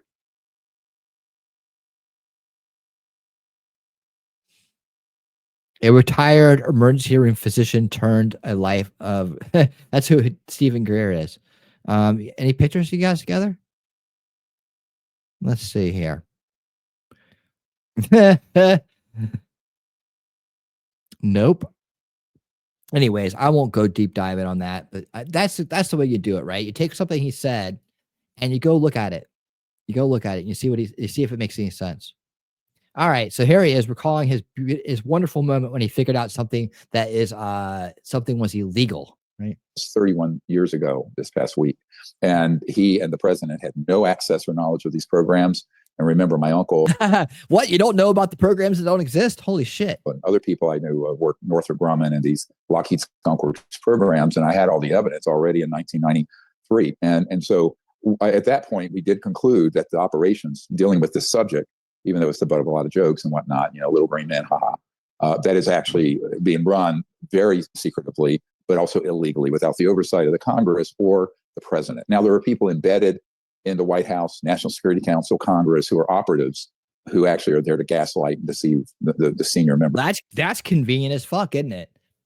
That's convenient as fuck. So there's people that are there to gaslight and dissuade people from finding out about this stuff, right? That's what they're there to do. Let's just rewind them for 5 seconds. Security Council, Congress, who are operatives who actually are there to gaslight and deceive the senior members of the Senate and the House. But for the most part, it has gone unsupervised since about 1957 to 1959, when this organization decided to tell Eisenhower and his folks to go jump in the lake. And they took all these projects deep black, meaning illegal. And there is a legal budget of the United States. It's the black budget that only the president and a handful of... So the president knows about the black budget, but he doesn't know about this shit? So this same group, I guess, incestuously keeps recruiting people, right? And it's corporate, military, rogue, black ops, underground. See, now it's like, okay, what group are you? Is it still the same group we're talking about here? Are we still talking about the same group of people? The gaslighters that get political positions, they're part of this group too. It's the same guys that are out in the desert. Do you see where we started? You see how this works? He's all the way up to this other thing. And meanwhile, David Spade and Dana Carvey are like, wow, this is so mind-blowingly informative. It's not mind-blowingly informative. It's a grift. It's a con. It's a con from a dude who's made a living at throwing bullshit at you, right? And confusing you all the way down the line. It reminds me of somebody else who does a lot of the same shit too. This is the anatomy of a PsyOp, anatomy of a conspiracy grift. Stephen Greer does it better than anybody else. There's a couple other people out there that just like him do the same damn thing. And if you think really hard, you know who I'm talking about, right? And they take you on this journey, and it's like, oh, they remember so much. They're so smart. They have all these connections. They remember all these dates. They remember all this shit. But they've never said a damn thing, and they never proved the damn thing the entire time they said it, right? Stephen Greer is the worst because nothing he says ever comes true. Nothing. Where's one thing that he's told us, one prediction he's made that's come through? Well, I've been saying there's going to be disclosure for 25 years. So what? There's been people that have, so if revelations happen tomorrow, there are people like, I've been saying there's been revelations that's coming for 25 years. So now I'm the right one. I predicted it. No, you just keep saying it, and then it happened to happen. That's all that's going on here. Another con, another grift. Senators and congressmen see, but this is beyond that. That's beyond their oversight and supervision. So you can you have to approve the budget, but you're not allowed to know what's in it. Imagine how dangerous that is. And we're not talking a trivial amount of money. I'd say since the late 50s, 60s, somewhere on the order of $8 to $10 trillion. $8 to $10 trillion since the 50s. Wow. I've gone into those kind of projects He's gone into these kind of projects that are black budgeted, right? He's Dr. Stephen Greer. He emergency room physician. This is his, of course you can come on in. You've worked in an emergency room. You've worked in an emergency room. Come on in, Stephen. You can come into our $10 trillion secret. Various agencies and departments. So, we're talking, what's that, a third of those kind of the late 50s, 60s, somewhere on the order of $8 to $10 trillion. I've gone into those kind of projects from various agencies and departments. So, we're talking, what's that, a third of our... He's gone into those projects from various agencies and departments. He's gone into it. What does that mean? When you went into the project and saw it, or you've researched it, you found the paperwork. Where is it? Did you bring it with you? Did you bring the paperwork with you, Stephen? Our national debt. But the other problem, and this is the biggest one, I just might as well drop this bomb at the beginning. Yeah, absolutely. Isn't that special? I haven't started. No yet, pun intended. Yeah, bro, I ain't started yet. He's so casual about it too. I was like, oh, bro, I hadn't started yet. Okay. This is my show, but okay. So what has happened is that What's he if you can visualize 75 years of some of the most brilliant scientists and engineers on planet Earth, who sometimes identify in high school, college, postgrad, are pulled into these covert programs to study the extraterrestrial material, meaning the craft, the technologies, and what have you. Yeah. By late 1950s, there were operational man-made UFOs that were anti-grav type devices. By the 50s. Now, we would never, ever use these things in warfare. Never. No, we would never use this in the war of terror. We wouldn't use it for regime change. We wouldn't use it for all the neocon adventures when Bush was in charge. We wouldn't use it for all the dirty dealings that Clinton's did. All the subversion and Marxist cultural bullshit of Barack Obama. We would never use any of this technology we've had since the 50s. There's no way that they would take it and benefit from it. There's no way. And we have schematics of them. We have images of them. Where? Did you bring them with you? Where are they at? You have them? You had Steven. Where are they? Send me the file. We'll put it on the screen right now. And people often will see those and think it's alien. I go, oh, no, it didn't. My uncle's company, Northrop Grumman, built that one. So that's your uncle's company? Your uncle's company is Northrop Grumman. Really? Really? Who owns Northrop Grumman?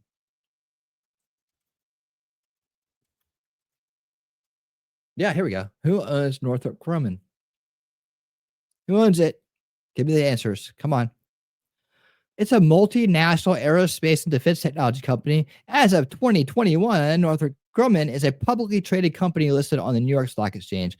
As a result, there's no single individual or entity that owns Northrop Grumman. Instead, the company is owned by its shareholders. Okay. Kathy Warden is the company, leads the company. Diversity hire Kathy Warden, triple billionaire. Who runs it? Who's the largest shareholders? Who started it? Well, what do you know? Leroy Grumman. Oh man. Old Leroy Grumman. Founded by Leroy Grumman in 1929. The merger brought together two companies. Let's see, who's Jack Northrop and Leroy Grumman. So which one are founders? It's our founders. Which one of these guys? Let's see, hold on. Northrop Grumman, Tex, Ramo, Ryan. I don't see any David Thompson. These are some of the founders. Was it Scaled Compositions, Burt Rutan? Charles Tex Thornton? Yeah, which one is your uncle, dude? Thomas Jones? God, talk about some generic names in here, man. David Thompson and Thomas Jones. Jack Northrop and old man Grumman. Old Leroy Grumman. There he is. Grumman and Northrop. Frickin' talk about some money, dude. Talk about some money. All right, Steven. Steven Greer. We'll figure out who your uncle is later. The Triangle, right? Or Raytheon or Lockheed Skunk Works. So now we get this. Now go forward 75 years and that kind of money and brain power studying this kind of material. Yeah. And you have some technologies that are in the hands of these rogue and criminal elements. There's no other way to word it. That are way beyond rogue criminal elements. He keeps saying it, doesn't he? The power of, say, a thermonuclear weapon or something like that, because you're dealing with being able to move across space-time at multiples of the speed of light. Here we go. All right, more faith. You guys how's your faith notebook going right now? You guys keeping notes on faith? Moving across space-time. Moving across space-time at the speed of light. Does that make sense to you guys? That are way beyond the power of, say, a thermonuclear weapon or something like that, because you're dealing with being able to move across space-time at multiples of the speed of light. At multiples of the speed of light. You're moving across space-time at multiples of the speed of light. Moving across guys, do you see what I mean? Slow these guys down and listen to them. Listen to them. If you're going to buy into this shit, you better make damn sure they're right. It's on you. If you buy into bullshit like this, it's inevitably on you. And when you mislead others, that's on you too. That's the way it works. That's the real way it works. Right? Him misleading us, that's on him. But if we don't buy into it, he hadn't misled us. But him attempting to do it is malicious. It's abusive. He's made a living abusing other people. And I doubt that he has the moral intelligence to understand that. I don't know. Either that, if he does understand it, he's pure evil. I mean, I've spent 25 years fucking with people's heads and I'm profiting off of it. That's me, Dr. Stephen Greer. Glad to meet you. All kinds of advanced tech. And those can be used in what are called deceptive indications and warnings or false flag operations. So some of what... All right. So we don't use any of this technology to protect ourselves, right? It's all hidden. It's all underground. It's all black budget. It's all this and that, right? Nothing. We don't use it for shit. We don't go to outer space with it. We don't do a damn thing with it. We just hang on to it and we keep it underground in big secret black budget sites, right? And we hang on to it forever for what? For who? Why? We could take it over the world with this shit. We could take it over the world with this. China, no problem. Russia, no problem.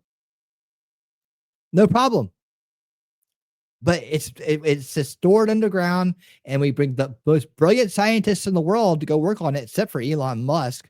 How'd you guys miss that one? How'd you miss that one? Right? He didn't get the call. Way to word it, that are way beyond the power of, say, a thermonuclear weapon or something like that, because you're dealing with being able to move across space-time at multiples of the speed of light. Move across space-time at multiple speed. Why don't we go to Mars and back then with that shit? Why don't we fly outside of our own galaxy looking for life and come back multiples of the speed of light? Moving across space-time, Stephen. All kinds of advanced tech. And those can be used in what are called deceptive indications and warnings or false flag operations. Oh, so we're just using we're only using these things to put on deceptive or false flag operations. That's all we use this incredible, freaking unbelievable technology for. We don't use it for any other reason but for false flag operations and deceptive operations, as Steven calls it. So some of what you see with this sort of phenomenon, occasionally it will be actually what they call NHI or non-human intelligence. Oh, occasionally when is it occasionally that? When is it occasionally that, Stephen? Why don't you give any details? Where is the evidence of what you're talking about? You're not talking about anything that makes sense, right? Look at this face. Do you trust this guy? I don't trust this guy. He's almost 80 years old.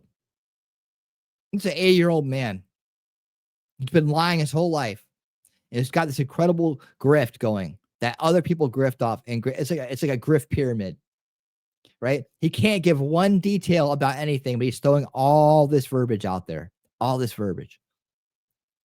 And Dana Carvey and David Spade are like, whoa, dude, party on, David. Party on, Dana. Hilarious.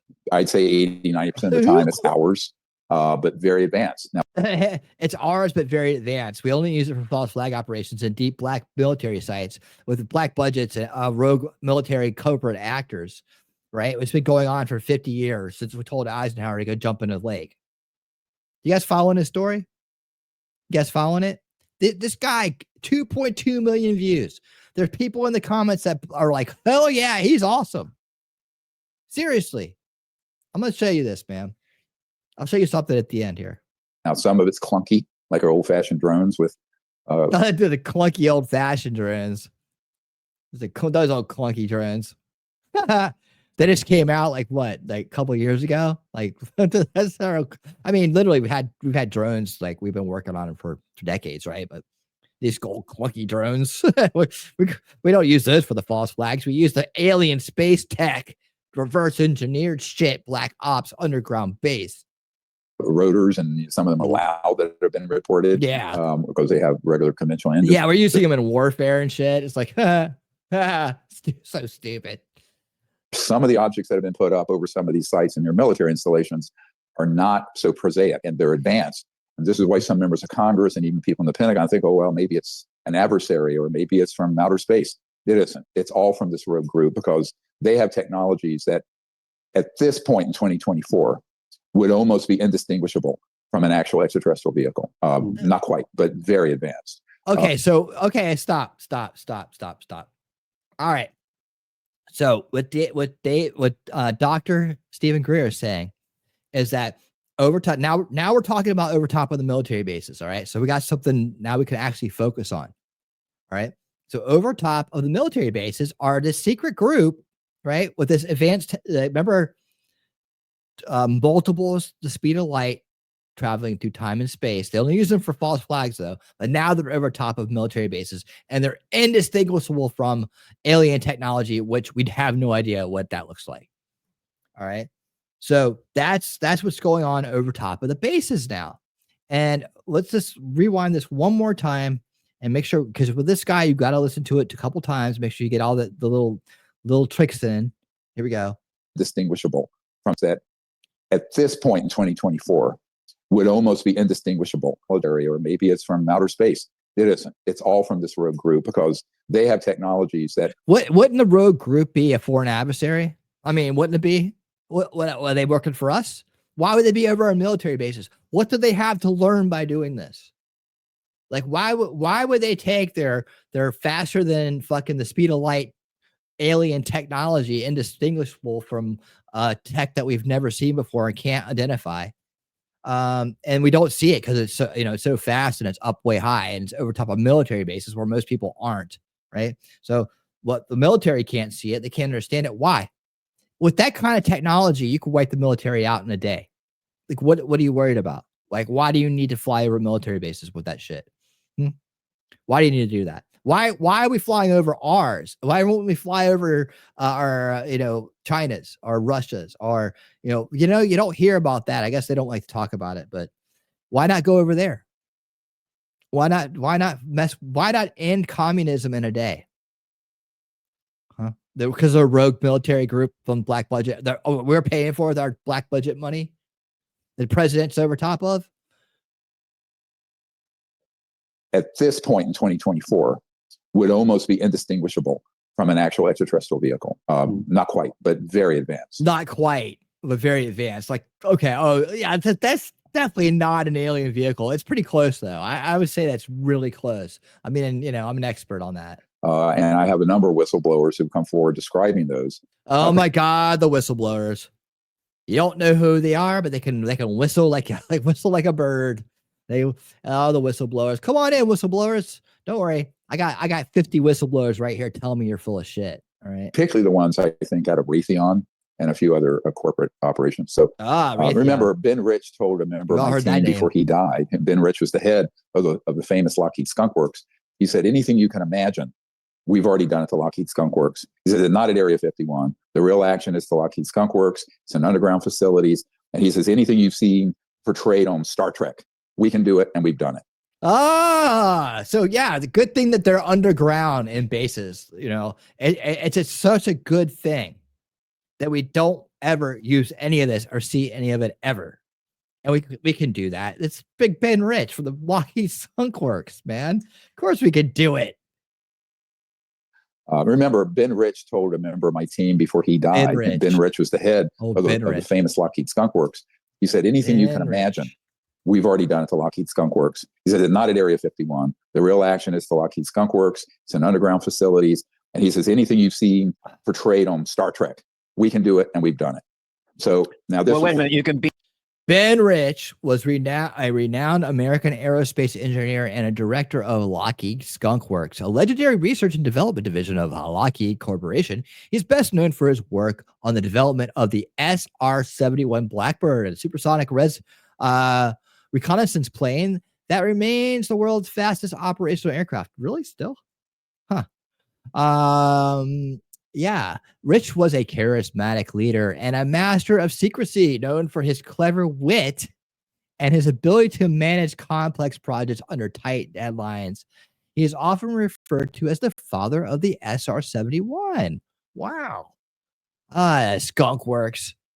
We've done it all at the Skunk Works, guys. We've done it all. Of course, Ben died in 1995, so good luck getting any information out of Ben.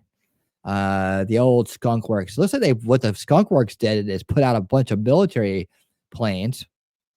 Okay. Like we got the SR-71, we got the stealth bomber, we got all kinds of cool stuff coming out of the old Skunk Works. But yeah, that's who Ben Rich is. I know Dana's not gonna tell you that, so I'll just go ahead and fill you in on that one. Oh God. And here's an interview. As I looked this up, Lockheed Skunk Works has the capability to take extraterrestrial. And here is Dr. Stephen Greer on the Sean Ryan show, right?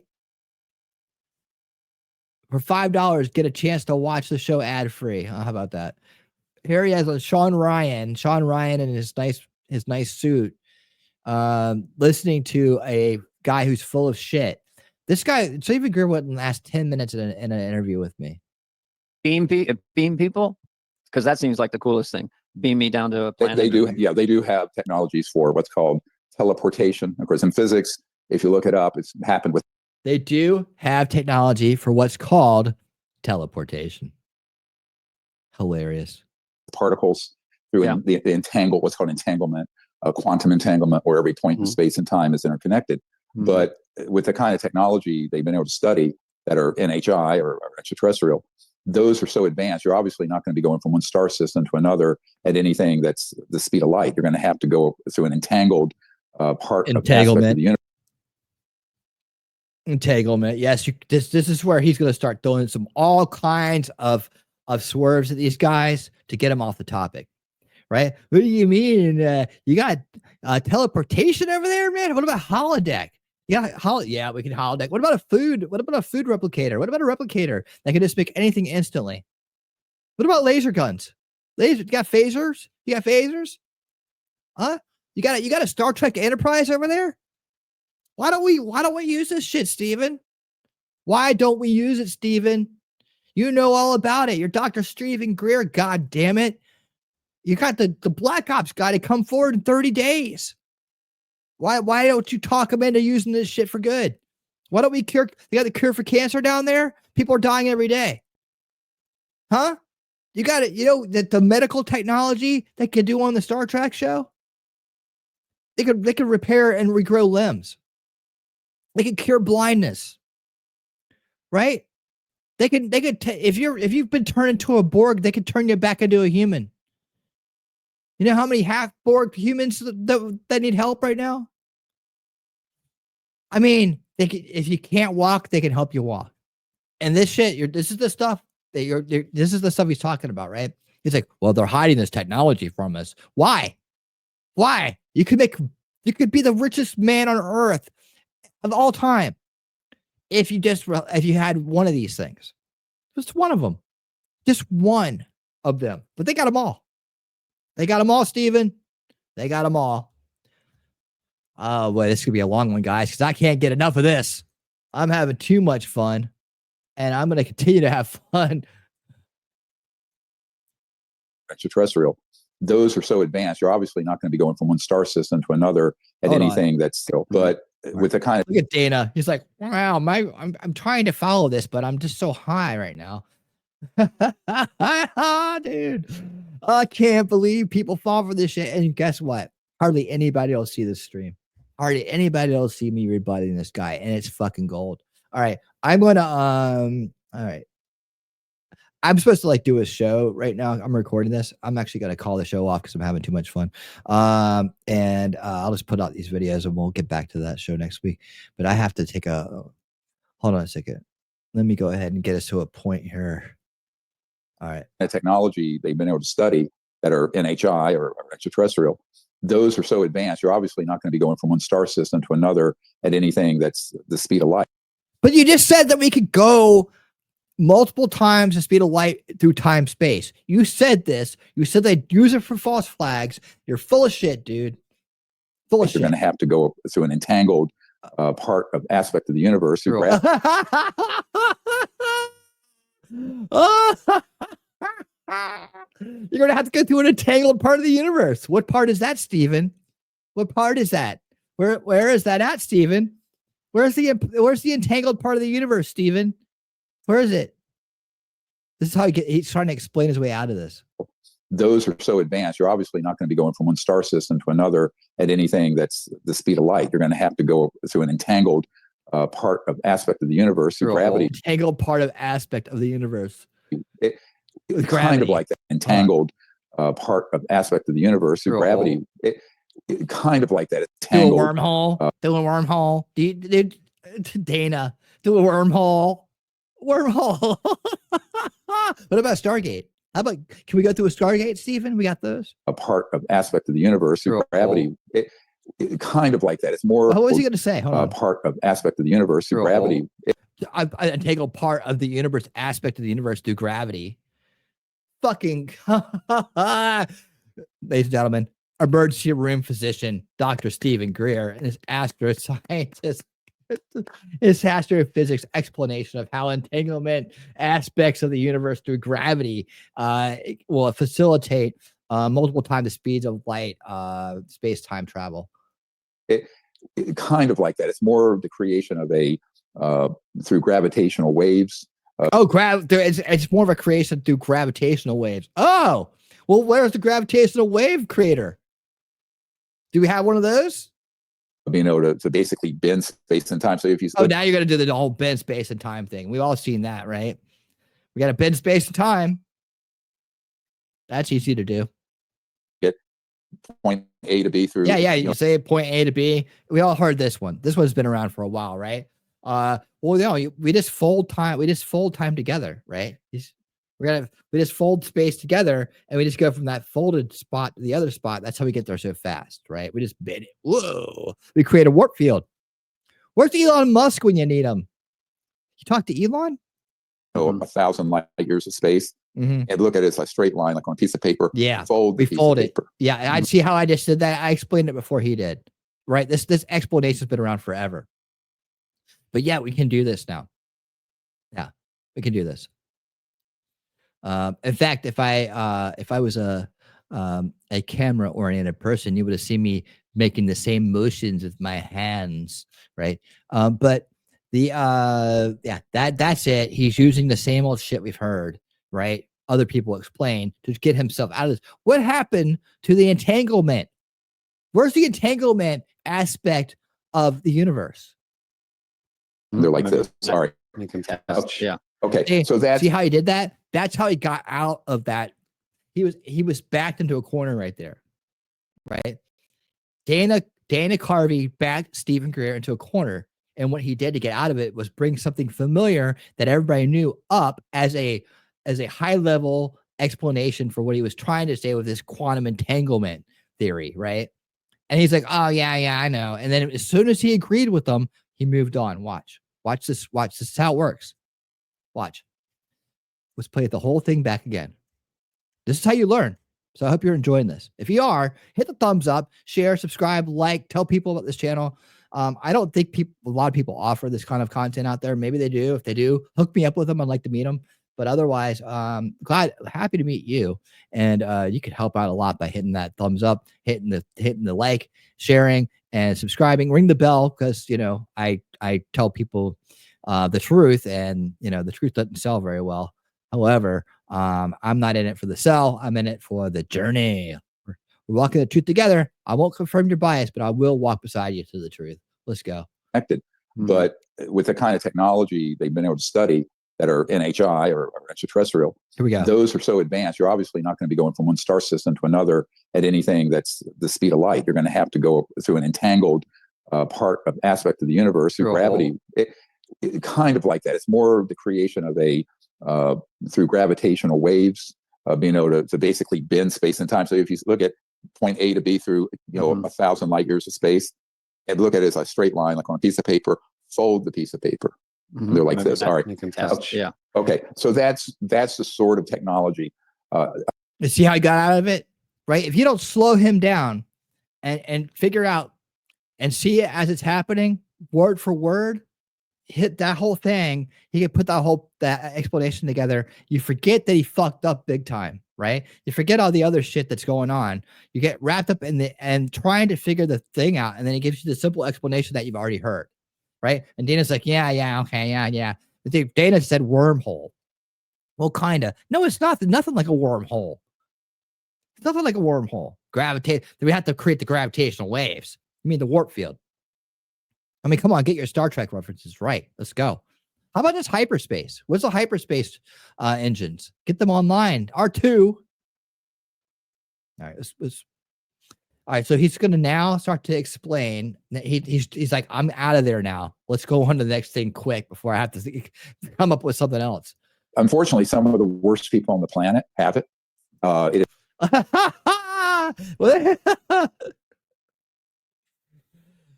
but they haven't done anything with it. So, man, they're not so bad. They're not so bad. They haven't taken over the world yet. They're not so bad. Why don't they just take over the world and enslave us all? Dude, come on. Tell me, each and every one of you out there, if you had this technology and you were a bad person, wouldn't you just take over the world? Fuck all this bullshit, right? Just get it done. Get it done. It is not known by, I don't know of a president since I've been working on this who's been read in, briefed on it properly. So that's been 34 years. Are the worst people other leaders or just bad people we have in America? Or just the covert? Dude, great question. David Spade sliding in. Well, dude. Yeah, dude. So, who are these people? I'm going to ask you a question, Stephen. What are you going to say? So that's been 34 years. Are the worst people other leaders? 34 years. 34 years of self-restraint. They can't be that bad. Or just bad people we have in America? Or just the covert rogue military operation. Oh, Dana. Woo. Look at his face, dude. Oh my God, this is so good. This is so good. This is so good. Look at him. He's been following it. He's taking notes. He's serious about it. I'm serious. I'm a serious old man. I'm serious about this stuff. Isn't that special? All right. So David Spade asked a good question. Danny Carvey comes in with the I got my eye on you shit. Let's go. It's covert, rogue, military, corporate. I see the center of okay. Are you going to answer David's question though? power on this is corporate. But there are people who are embedded in the Pentagon and even in the House and Senate. And I know a couple of them are. I'm not going to go into it too much. Oh, yeah. Don't tell us who they are, David. I mean, I keep calling him David. Dr. Stephen Greer, a.k.a. David, right? All right. Stephen, don't tell us, Stephen. Don't tell us who the moles are. Don't tell us who the bad guys are, Stephen. Don't go into it too much. Look at the body language he displays when he says that. It's very like, I'm this toddy. Covert rogue military operation, right? It's covert, rogue, military, corporate. I say the center of power on this is corporate. But there are people who are center of power on this is corporate. Black budget military, secret military, deep underground bases, but it's now corporate. You see, we've moved the goalpost here. We've moved our attention. Now it's corporate. I wonder if Dana's catching on to this because he looks a little concerned. But again, we're looking for the body language here. Watch this. We're embedded in the Pentagon and even in the House and Senate. And I know who.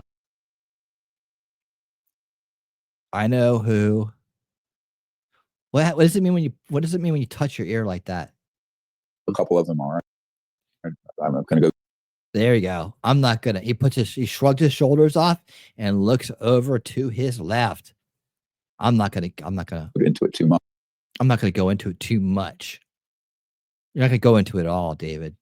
Much right here. David, Stephen. You're not gonna go. Why do I keep calling him David, man? Something about him makes me want to think of him as a David. Maybe that's his real name. Stephen. You're not gonna go into it, Stephen. You're not gonna go into it at all. But they're part of that organization, and they're mainly there to just, none of this is true, and to just sort of gaslight their colleagues, because like the Senate is a club of 100 guys and women, and it's not hard to deceive them. And if it's coming from one of your senior colleagues, you're going to think it's real, like if a doctor. right? It's coming from a guy named Dr. Stephen Greer, and he's a alien UFO specialist with all kinds of weird experiences for an emergency room surgeon. Yeah, you know.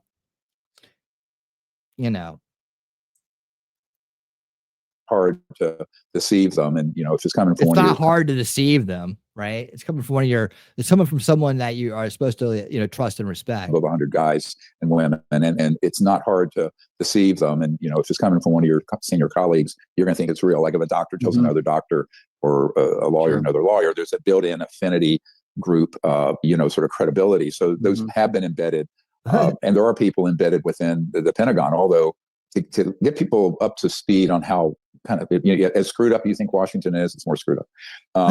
So I mean, as bad as you think it is.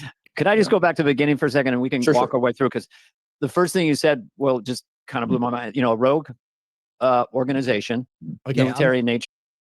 Okay, I'm going to pause that right there. I'm going to bring it back. Or bring it back. Whoa, hello. Bring it back. Don't screw my recording up. All right. Blew my mind. Back to the beginning for right there. Because the first thing you said, well, just kind of blew my mind. Okay. A rogue organization, military in nature, probably with corporate entities, is putting these things in the air to create distrust, to create a little bit of panic for some reason we don't know. And you personally talk to you call him a whistleblower, right? Who within 30 days, if this is a movie, because it feels like a science fiction movie, obviously. Yeah, it does, doesn't it? It does. But that would seem like that gentleman's life he should be very careful. And also, within 30 days, this will be in a congressional hearing, or just go to the media? God, no. No. Let me tell you how this is going to happen. Videos or people? Yeah. He's releasing. Now, remember, he's been operational about 15 months ago. He took me in his helicopter over these classified sites and exactly over the opening of one of the underground bases. I have that footage. We have it. I provided it to the Senate Intelligence Committee pretty quickly. About 3 weeks later, I was almost killed in a terrible accident and have since recovered. But this is deadly serious stuff. And and of course he and his whole family are at tremendous risk.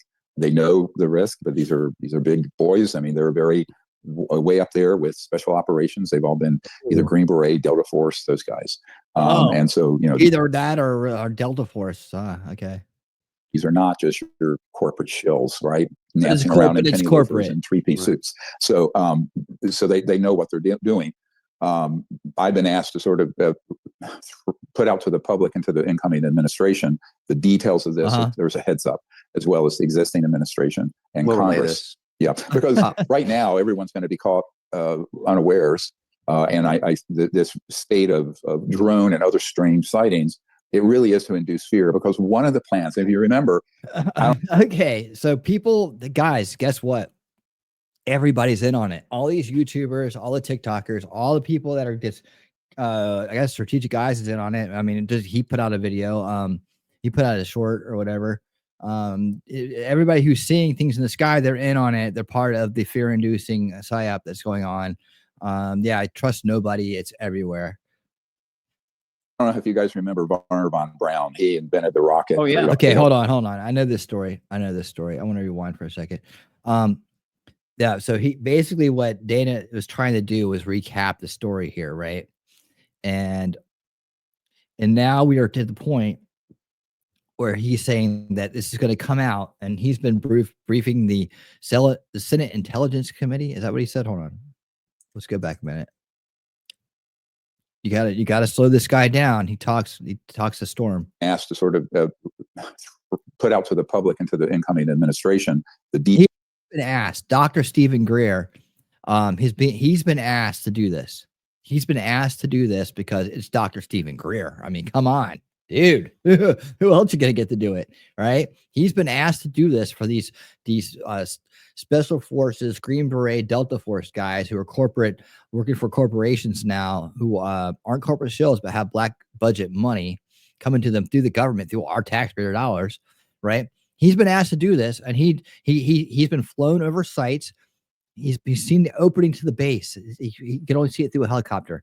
He took him in a helicopter and showed it to him. Come on, Steven, let's go for a ride in a helicopter, and I'll show you everything.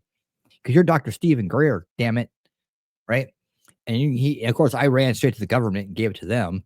And, So, and then I was almost killed. I recovered, thank God. I wonder what that was. Probably like a fender bender. Oh my God. Oh, someone rear-ended me. Oh Jesus. All right. So here we go. Details of this. So there's a heads up, as well as the existing administration and We'll relay Congress. this. Yeah, because right now everyone's going to be caught unawares. Unawares. Everybody's been caught unawares by this great disclosure that's coming. Anybody want to put a bet on whether or not this happens or not? I'm willing to do it. And this state of drone and other strange sightings, it really is to induce fear, because one of the plans, if you remember, I don't know if you guys remember. Okay, so one of the plans, he's going to talk about Werner von Braun,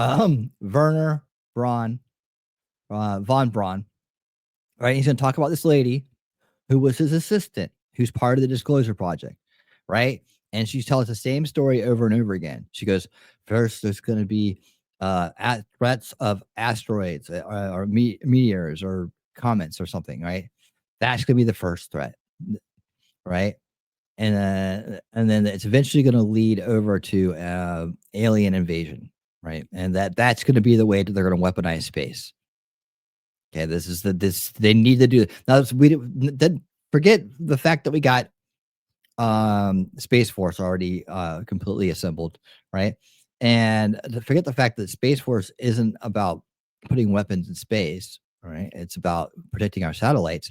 And forget the fact that you can only, I mean, we talked in part 2, we listened to Ryan Macbeth talk about how at the end there, about how satellite technology works and how you can only like move satellites so many times before they run out of gas and you can't refuel them in space. And we have to do something about that. So we're limited in what we can do in space right now. And there's other aspects to weaponization of space, if you will, right? There's other aspects to that. And there's a reason why space has not been weaponized. So if you want to learn more about that, watch part 2 and watch the end of that, where Ryan goes into great detail about our limitations in space and what we need to do to kind of solutions. He puts solutions on the table of what we need to do to kind of to work with that in the future. But yeah, that's another part of it. But he's going to go into the story now. It's been seen many times from Project Disclosure, so he's going to bring something up that's already been heard and talk about it and kind of put this in and align this with his new narrative here. Remember Werner von Braun? He invented the rocket for Adolf Hitler. Okay, so his spokeswoman for the last 5 years of his life, he was dying of liver cancer, is on our team, Carol Rosin. That's her. That's her. She was the first woman executive in the aerospace industry. And back in 1974, Werner von Braun said to her, what we're going to do, we're going to hoax an alien threat to consolidate sort of a totalitarian power around the world, because it will be so frightening to people. They will give up their freedoms and they will, et cetera, and so on. Sort of like. Okay. Yeah. So there it is. Right. That's the reason why. And he's been pushing that one for a long time, since that woman came out with it. Right. But there was more to that story. In a sense that it was a walk up to this whole idea that they were going to have a fake alien invasion, which is not Project Bluebeam, by the way. That's a different one. All right. So this is she never once calls it Project Bluebeam, by the way. She never once calls it that. But people have taken that story and kind of merged it together with this Project Bluebeam thing, which has to do with a military type of phenomena where they were going to hoax giant messiahs, holographic messiahs, using chemtrails and satellites and planes. Not drones, planes, and now that we have holographic technology and actually these drone technologies far beyond that narrative that Project Bluebeam put out a long time ago, which was nothing but a I think theory. It was like, it's like, when we broke that down, we did a stream on that and broke it down. It's in the Alien Rabbit Hole playlist, right? And it's literally titled in one of the streams, so you can find it. I broke down the entire grift and what that is and how it works and explained it in detail. So you can go back and check that out. But it doesn't have anything to do with what he's talking about right now. This is supposed to be a military industrial complex kind of idea, new world order-ish kind of thing, where they're supposed to like use an alien invasion to make us all give up our rights, and then they're going to, I guess, I don't know, press this more or something. But this is supposed to be, they need to do this for some reason. They can't just take it whenever they want it, especially since they have all this alien tech that they're been sitting on for years, where they can travel multiple times the speed of light through time space, as Steven said earlier in his ramblings, right? But let's listen up to what he has to say here and let him tell the story. Like the overreaction, but on a much larger scale, what happened with COVID and 9/11 and the Gulf of Tonkin and the Vietnam War. He just threw a bunch of shit out there, didn't he? All right. COVID, 9/11, and Gulf of Tonkin and Vietnam War, right? Overreaction. Yeah, like we're overreacting right now. Mass hysteria is easy because all you got to do is put out a TikTok video and everybody goes crazy. It's nukes. It's a CIA inside job. So that kind of operation has been going on for a very long time. This is the granddaddy of them. This is the one that people have feared. Is this Blue Beam, or is that something else? I do not have that code name. People talk about Project Blue Beam. I think that's just a name attached to this. Yeah, you don't even know that. You don't have that. What? I did a whole stream. I did a partial stream about it as part of another stream. It was the tail end of it, I believe. And no, not the tail end of it, but last quarter of it, I talked about it. Pull up all the old videos, all the old scary videos that conspiracy grifters put together and explained it in detail. But Steven can't do that in that code name, and somehow it's been associated with it. You see, before he even got to that point, I knew where he was going. That's how much I've been looking into this. That's how much I know how this thing rolls out, how he does his work. I mean, dude, it's predictable almost. I just, what I'm looking at here is a psychology of a PsyOp, of psychology of a grift, right? That's what we're breaking down right now. General, the people I work with who actually read into and been involved in that plan, and I have debriefed people involved with that plan. Okay, so he just said, listen to what he just said. Now he's adding to it. Let's go back to what David Spade said, because he's heard the word. They will give up their freedoms, and they will, et cetera, and so on. Sort of like the overreaction, but on a much larger scale. What happened with COVID and 9/11. Stephen wasn't going to go there until David Spade brought it up. And the Gulf of Tonkin and the Vietnam War. So that kind of operation has been going on for a very long time. This is the granddaddy of them. This is the one that people have feared. Is this Blue Beam, or is that something else? I do not have that code name. People talk about Project Blue Beam. I think that's just a name attached to this. I do not have that code name. I think it's just a name attached to this. Who attached it? What do you mean? This isn't it?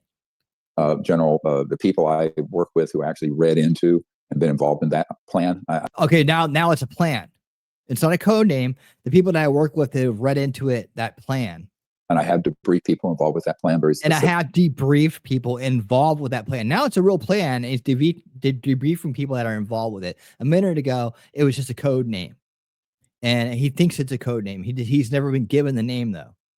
Beginning in the mid-90s, none of them have used that term. So none of these people use the term. Okay, so that's what he's saying, right? So I guess what he's trying to say is the plan that he's talking about, the Werner von Braun or Braun plan, that I think it's Braun. I actually don't think it's Brown, but I could be wrong. The Werner von, I don't know how you spell it. Werner von Braun. Yeah, Werner von Braun, not Brown, dumbass. Jesus. I'm very careful. I'm a scientist. I'm a trauma. I'm a scientist. You're a doctor. I have to be very careful. I'm a scientist. You're a doctor. You're a doctor. 90s, none of them have used that term. So nobody's used that term. So you see that the conspiracy grifters that kind of spawn off of this narrative have merged the term there. That must be Project Blue Beam. I mean, they're trying to do this to us. They're going to do it to us. They're using the chemtrails that don't exist. Careful. I'm a scientist. I'm a trauma doctor. Scientist, trauma doctor. Okay. Wait, the rubbish that's on the internet because most of it is. The rubbish that's on the internet is yours, pal. And it's funny when he does this, he goes for his ear. I'm seeing him in his ear again when he does this. He did this earlier. Remember, I stopped it and you see him going for his ear. Well, let's see if he looks to the left and makes a smirk. It's rubbish, but at the same time, if there's a name attached to it like that, that's a code word. What they're called code word projects. They're called code word projects. Okay. Wow. Code word projects. Who'd have thunk it? That's what they call it. They call it code word projects if there's a code word attached to it. I don't know it, but I know what the project is, and I know people who have been operational to fulfill it. So you know what the project if there's is. a name, You know what the project is, but you don't know if there's a name attached to it. You don't know if it's a code word project. But you've debriefed people that are working on this project, and they've never used the terminology, but you don't know. Well, just say it's not Project Bluebeam. Jesus. attached to it like that. It's a code word, what they're called code word projects.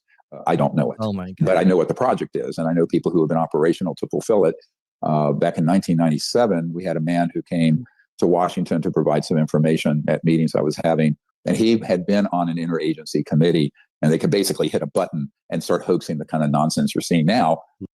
They can basically hit a button and start hoaxing the kind of nonsense you're seeing now.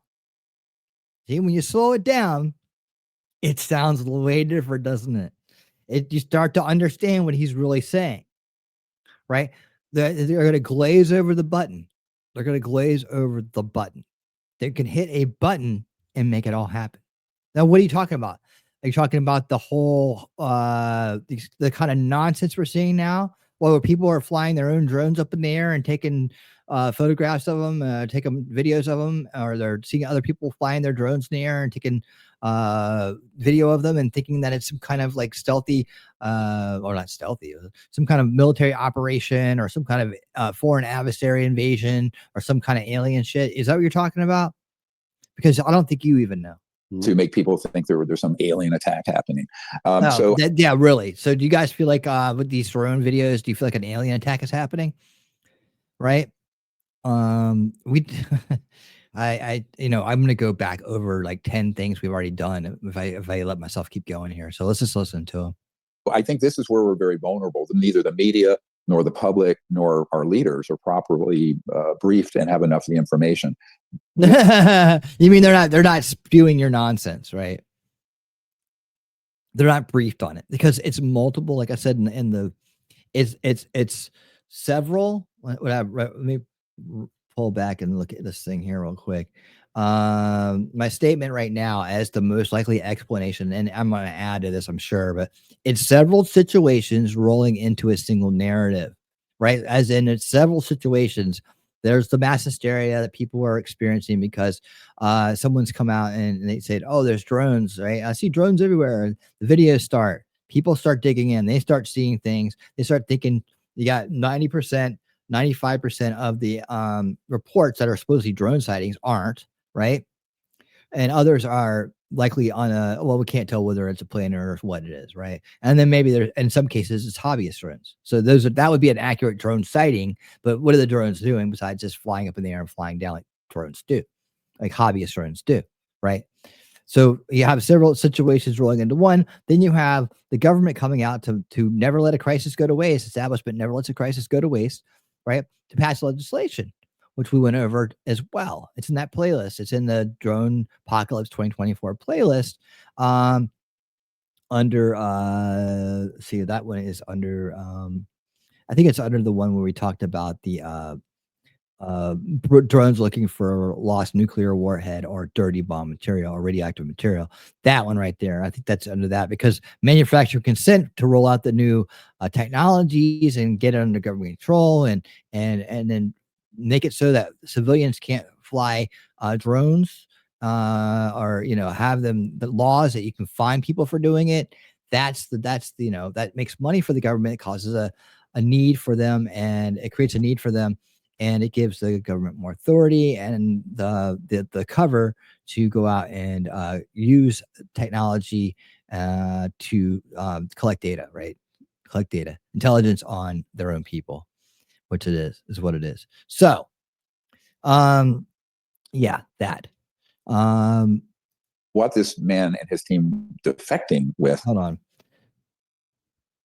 So yeah, so that's what you're talking about. We're very vulnerable. Neither the media nor the public nor our leaders are properly briefed and have not properly debriefed. The media, public, nobody, right? Only super Dr. Stephen Greer, scientist and UFO specialist and alien contact master. Only he knows what's going on, and only he can debrief these people and make sure that they have the absolute right information. So we create a need for Stephen Greer here as well. For the information, what this man and his team defecting with, will put that to rest. Defecting from where? Who are they defecting from? Defecting. Are they from another country? Are they defecting from? What are they defecting from? If they're successful, and I think they will be, frankly. I heard from him yesterday after I received a death threat and was told I was going to be arrested as a Russian spy. Can you believe it? He does a shoulder shrug. Arrested as a Russian spy, huh? They threaten people like that? They're like, we're going to arrest you as a Russian spy. They threaten you, or they just do it?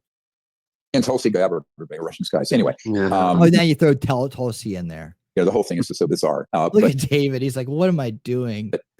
This is the kind of games that are played. It's to be expected. It's stressful, obviously. Okay, so now what are we talking about now? The games are being played. It's stressful for you. I'm building sympathy for myself. Guys, I'm just doing this for the right reasons. And I'm building sympathy for myself. I'm death threats. I was almost killed. I'm taking giant risks here. They're going to rush me. They're going to arrest me as a Russian spy. They're going to do all these things to me.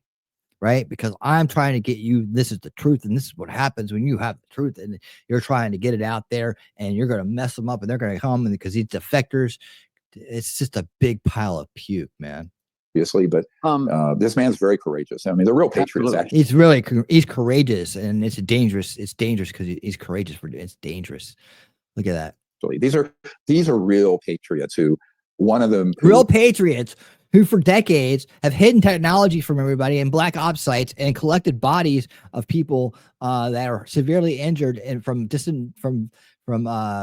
poor countries during crises, right? And brought them to underground bases to experiment on them. They're real patriots. Was driving me in an armored vehicle last year in the LA area. Now you're in the desert. Now you're in an armored vehicle in the desert. Thank you for what you're doing for those of us stuck on the other side. Yeah, they're thanking him. He's the hero now. He's gone from victim to hero, right? And they're thanking him. Like, well, I'm a Green Beret Delta Force Black Ops guy with. I've been working with alien technology. I use it to create false flag hoaxes to fool people. And thank you for what you're doing, Dr. Greer. You're a fucking hero. And he was referring to the fact these are good guys who got moved without their knowledge. They just crept up on them, where they realized once they got high enough in the program that they were in an illegal and unconstitutional. Right. They just realized it. They couldn't take a look at what they were doing at any point, or realize that they nobody ever heard of them. And they're in some secret thing. It's not the military. It's not a military thing. It's a corporate thing, right? But it is a military thing, right? And then they realized it when they got high enough up, right? So they started in the mailroom, I guess, and then once they got up to head engineer, they realized they're doing the wrong thing, right? At first I thought, look, he's got a Joe Dirt hat right there. He's got a Joe Dirt hat right here. Look at it.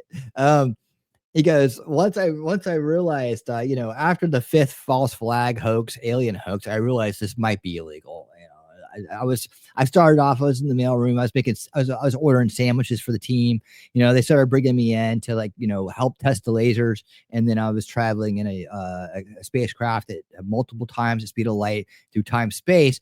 And then I realized this might be unconstitutional and illegal.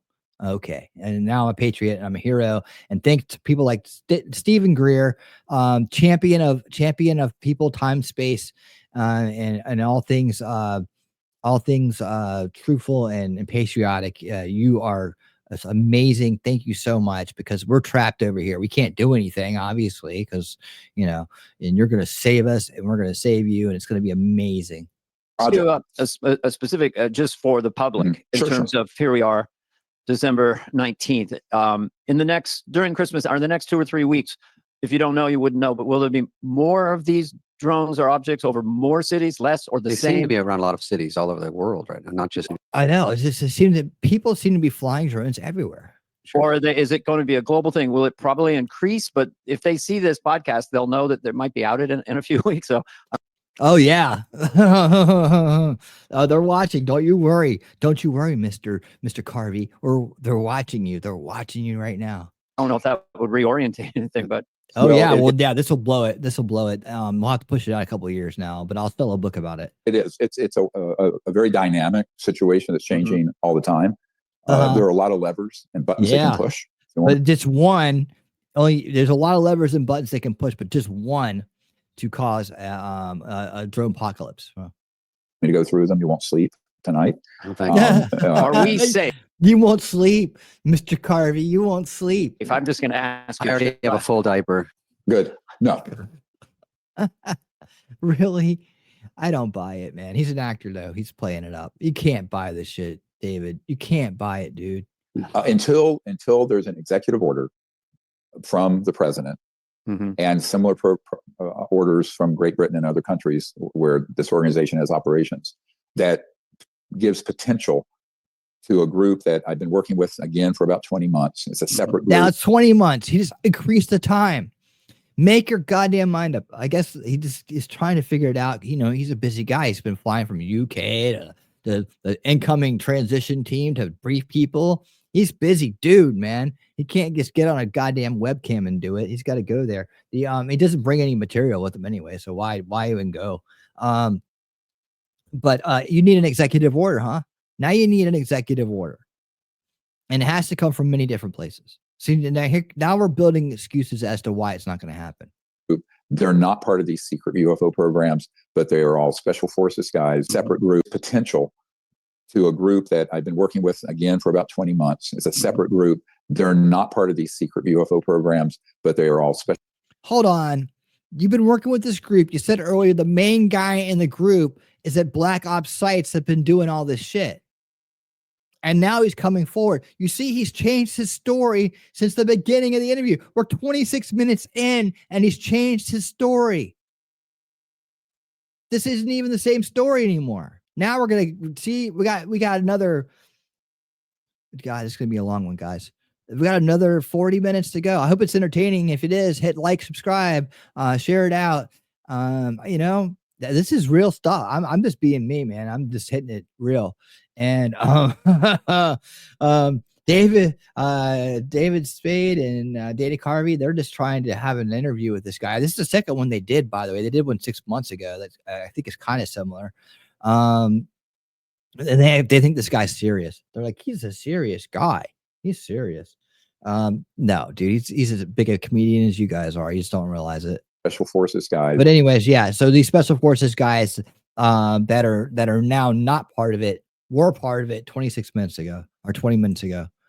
Let's rewind it. Let's separate group. They're not part of these secret UFO programs, but they are all special forces guys. But they were tracked a minute ago. To be part of an operation to take down these illegal sites and neutralize those weapon systems. Now they're going to take the special forces team is going to take down the site with the alien tech in it, where they can do Star Trek level shit, right? They got teleporters. They got, I'm sure they got phasers, and they got teleporters. They can travel multiple speed of light through time space. They can create hoaxes by pushing a button. They can do all kinds of things. But this special elite force of retired Green Berets and Delta Force members that you just met 20 months ago, probably 25 months ago here in a minute. But they need special permission through executive order and from multiple countries around the world to take down these black ops sites. Really? If they're not part of the government, they're part of some corporation, why can't the military take them down? Why do you need a secret special forces unit of retired corporate military badasses to take them down by themselves? What fucking movie is this from? Operation to take down these illegal sites and neutralize those weapon systems. Neutralize the weapon systems. Good luck with what? What are you going to neutralize the weapon systems with? What weapon systems are you talking about? What weapon systems is he talking about? A minute ago, it was all Star Trek shit, and he could fly faster than the speed of light. But he needed to go through a special, entanglement, universal entanglement to go to other star systems. Yeah. I mean, Jesus Christ, dude. I can't believe people buy into this. I've been providing that team with intelligence and briefings for about 20 months. He's been providing them with briefings and intelligence. Where's the intelligence, dude? Where's the briefings? Where's any of the shit that you say you're doing? You're providing them the secret organization badasses who know everything. You've been providing them with information. I thought they were providing you with information. What do you know that they don't? How are you getting information that they don't have with all their awesome stuff? Mostly being our Green Berets. Oh, hold on. This is the group now that and who are preparing to go active. Now, what we're hoping is that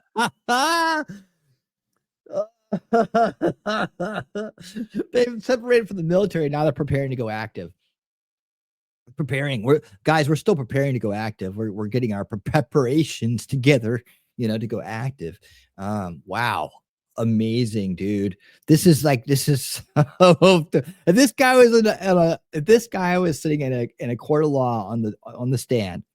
I mean, dude, and Camille Vasquez was there. She'd be like, objection, honor, hearsay, objection, lack of foundation, objection, honor, hearsay, objection, lack of foundation. I mean, this guy is so unadmissible in court. It's not even funny. He's not saying anything. He's just throwing a bunch of shit together. He's trying to build a story that you can't possibly prove, right? You can't possibly prove what he's saying by throwing all these secret guys in secret places, but he's involved because he's Superman, right? He's super Dr. Stephen Greer, freaking badass, know-it-all, right? From the military and who are preparing to go active. Now, what we're hoping is that doesn't have to happen, at least not in a kinetic or violent way, but but that's what they're preparing for, and that's what they say they want to do, to take down these sites and disarm the weapons. With what?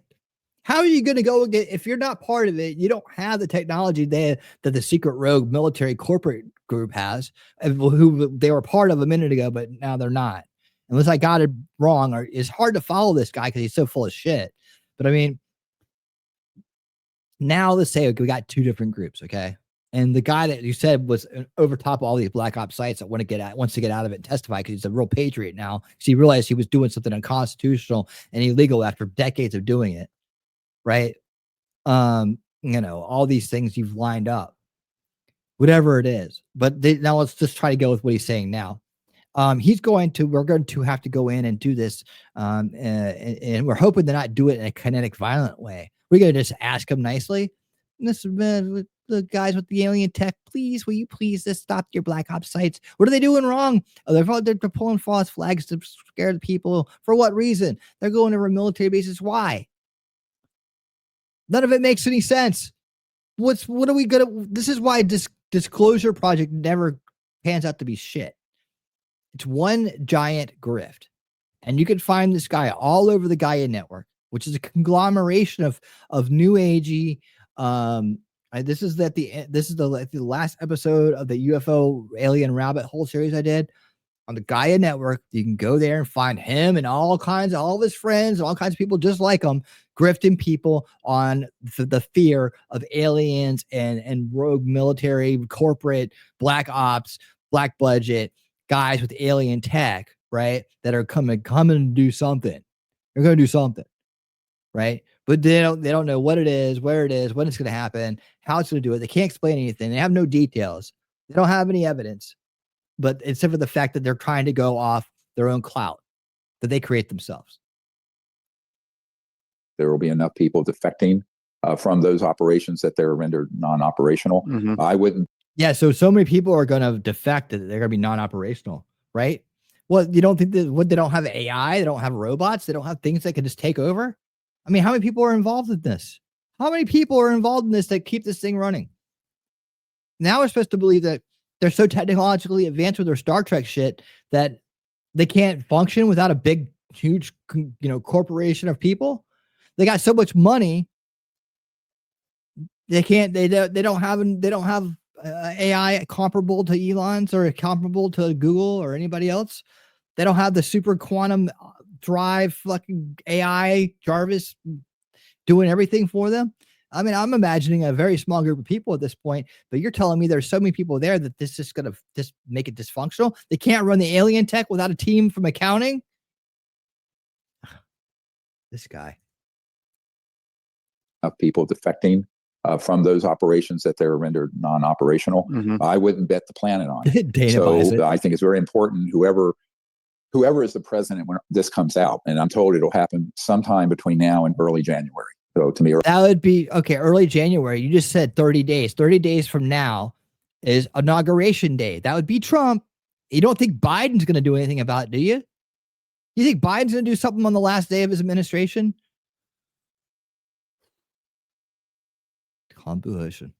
Early January means before the 15th. Biden, yeah. So that could be Biden, and it could be no one will go with it until sometime after, because they'll have to get their sea legs on.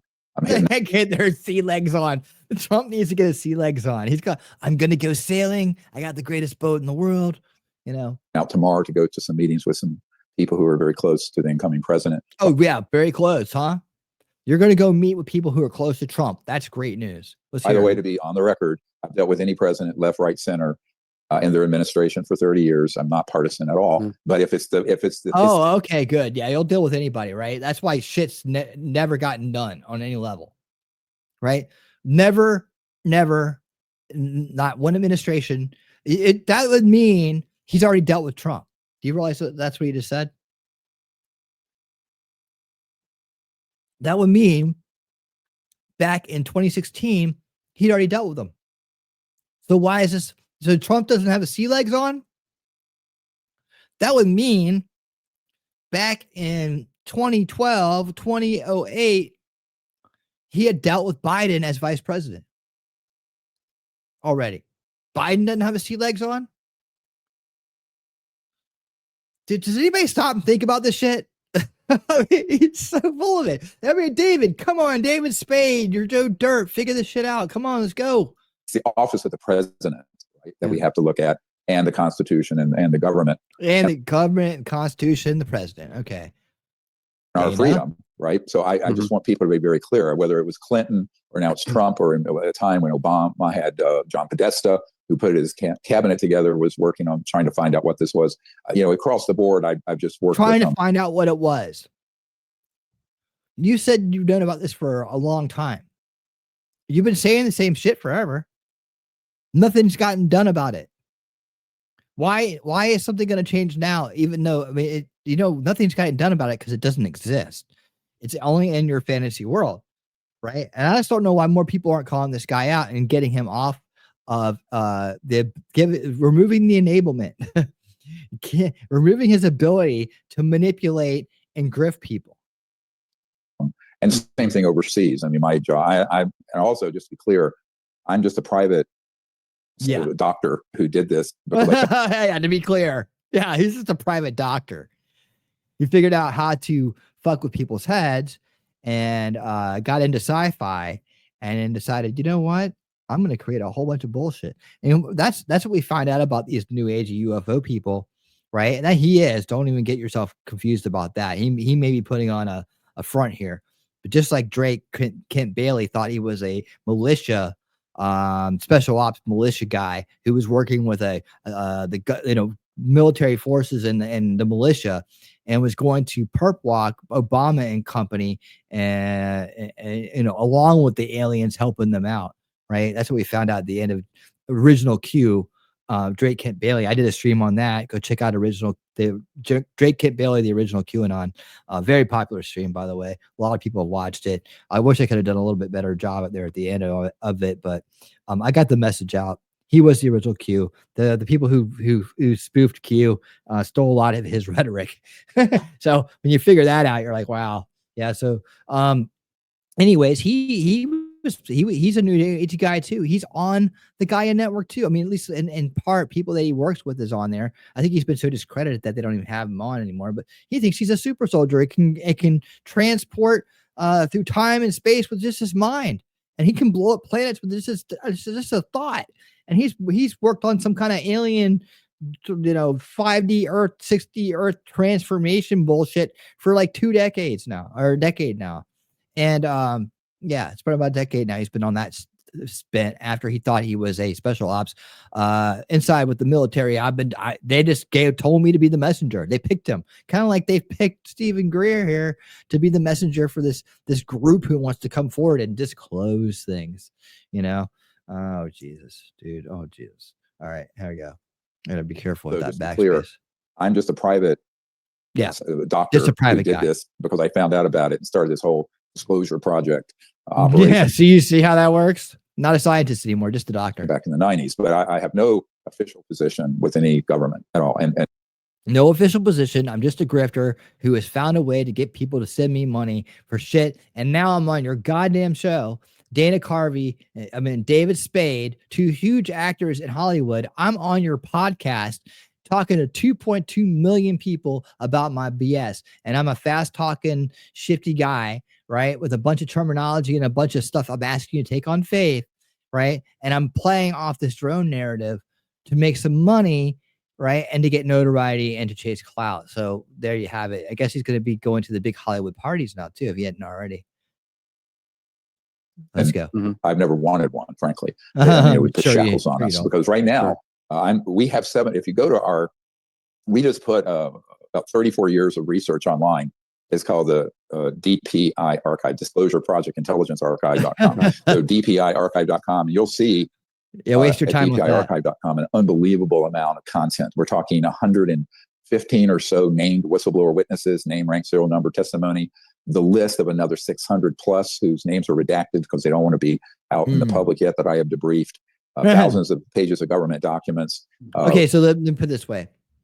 I could go to this guy and say I was so-and-so and come up with a fantastic story and end up on that website. I guarantee you. All these people coming out there and saying all this stuff. He's like, oh, whistleblowers. I got all these whistleblowers, right? All these whistleblowers. And if you listen to some of the Disclosure Project stuff, which I did do a stream on, I think I did two streams back to back on it, part 1 and part 2. It's in that playlist. You can see some of that testimony, and you can see how bogus the testimony is, and how like they come out and they don't say anything at all, right? I swear, and I will testify in front of Congress that everything I'm saying here is true, and they'll talk about all this stuff they can't prove, they don't have any evidence of, and it never happened. It just lines up the grift. And this grift, this new age UFO rabbit hole, alien rabbit hole grift, anybody can get in on it. You just have to come up with a story. You could have your whistleblowers. You can just have to tell people you got to take things on faith. You could say you're abducted. You can say that you're abducted, take it to a base, tell them the fantastic story. They'll buy it and they'll add you to the group. And if you get really good storytelling and you can keep coming up with stuff, right, and get really popular, you'll end up on these podcasts, these groups, these streams, panels, right? And if you're really, really motivated, you could write a book about it and go to these conferences and sell your book. People will buy it. They've got so many people grifted, and then this new age UFO community that they have an entire network called the Gaia Network, where you could get your video on that, boy, woo, you make some money, right? These are all people that are storytellers and conspirators out there making money off this shit. And here's this thing going on called Dronepocalypse, or this drone situation that's going on. Where a lot of people, where legislation's being put up that may impact our privacy, right? Where technology is being used in combat that could be used against the U.S. Intelligence gatherings happening over military bases, right? By drones that people don't see, right? That our military is trying to learn our government is trying to learn how to deal with, and trying to figure out who it is, who has this advancement, how they're getting our information, how they're getting our technology, right? They're trying to seal up leaks. And then you have all these grifters coming out, muddy in the waters, trying to make a buck, trying to make more than a buck, trying to make millions of bucks or thousands, 100,000s of bucks. Watch, he'll put out a documentary about this or write a book about it. He'll go on shows like this, get paid for it. I mean, this dude, I could come on your show, but I'm very busy. How much can you pay me? Right? Dude, this guy's going to rake in the dough on this narrative, right? And nothing will ever happen. Nothing will ever happen. Nothing he says is going to happen. And none of the dates he says is going to happen will come true. You're never going to see some guy come on TV with Stephen Greer standing next to him, all proud and of himself for doing such a great job, being so patriotic, and disclose all this shit. Now, you might go to some weird UFO alien conference and find somebody there going, we were trying to do it, but the government won't listen. Trump's in on it, or something like that, or maybe not. But this guy says he's worked with every president and nothing's happened. Right? He can't keep his story straight. What's he doing? And what Dana, are you gonna finally break the story? Let's hear it. About 122 documented cases of our downing crashed extraterrestrial vehicles, and in some cases man-made ones that look 122, he said. What did you say? Documented? Let's say, I'm gonna get you right. Downing crashed. About 122 documented cases of our downing crashed. 122 documented cases of our downing crash. Extraterrestrial vehicles. Extraterrestrial vehicles. Some cases man-made ones that look ET, and many of those have named witnesses attached to them, and they're illustrated by a forensic artist, so you see what they look like. Illustrated by a forensic artist. What the little the ETs look like. What the little ETs look like. Oh, so cute. Of different sizes. I mean, some are tiny and some are bigger. Now we're talking about aliens and illustrations of aliens. Anybody remember what the question was? Anybody remember what the question was? David. Dana. Anybody? Garth? No. And we are, but there's a whole different variety of species. So drstevengreer.com. I put that online in advance of this on purpose, to be honest with you. I knew this was coming. He's talking about his disclosure website. That's all. Go there. I just plug the website, head there. And if you want to, you become a member for only $50 a month, and you'll get all access to all of the deep intel that we have, including these illustrations of aliens. Right? And not only that, but you can get access to our special message board where Dr. Stephen Greer himself might answer your question. All that and more for just a very low price of a monthly price. And hopefully you'll sign up for it and forget that you did. Right? So if you just become a member, you can get all these wonderful stuff, right? Just wonderful stuff. And a couple of years ago, I created a crash effort to digitize my archiving. And the parts of it I can put out. Much of it's redacted, obviously. Much of it, yeah. Obviously, yeah. Like the important stuff, the shit that proves anything. Yeah. People's names and methods and things that are sensitive. But I'd say 90% of it's out there for anyone who wants to look through it. It's free. Get on board. So, good. It's free. Okay, good. Okay. I'm glad it's free. Hold on. Let's see. Dr. Stephen Greer website. What is it? Website. I'm not even going to type in that domain. Yeah, sure. That's what I meant. Let's see. It didn't really even come up on the what? Where is it at? Where is it? Discord. He's got a Discord. He called it CE5. That's his Close Encounters of the Fifth Kind. He still has a Discord for that. 7,598 members. Oh, wait, his last CE event. Let's see. Oh, look. Thursday, January 9th, 8 a.m. $500 civil engineering. Where is this from? Like, I know I'm just going off script. This is what I do on my stream. So, Stephen Greer, collect connection conversations, digital solutions for mental health. $450 for this. What is this? Sediment transport analysis using. Oh, that's for that $500. Where's the CE? How much was that? I remember that used to be like thousands of dollars. Everbright. Oh, did it get taken down? I think it got taken down. It's not on here. It's just, how the searches come up sometimes. They say something. All right, so I'm trying to figure out what.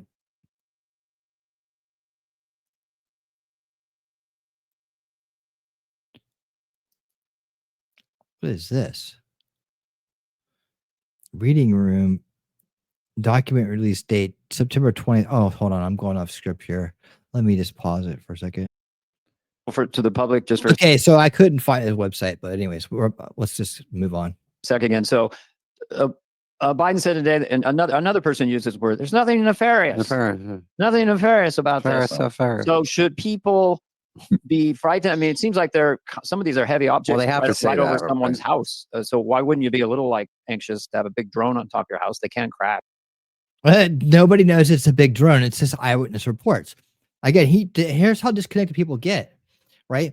That nobody has proven that there's a giant drone over people's houses. Nobody has proven it. Nobody has seen a giant drone over someone's house. And I wish there was a giant drone over someone's house because it would be very easy to photograph it. It would be very easy to catch it on video. But that's not what's happened.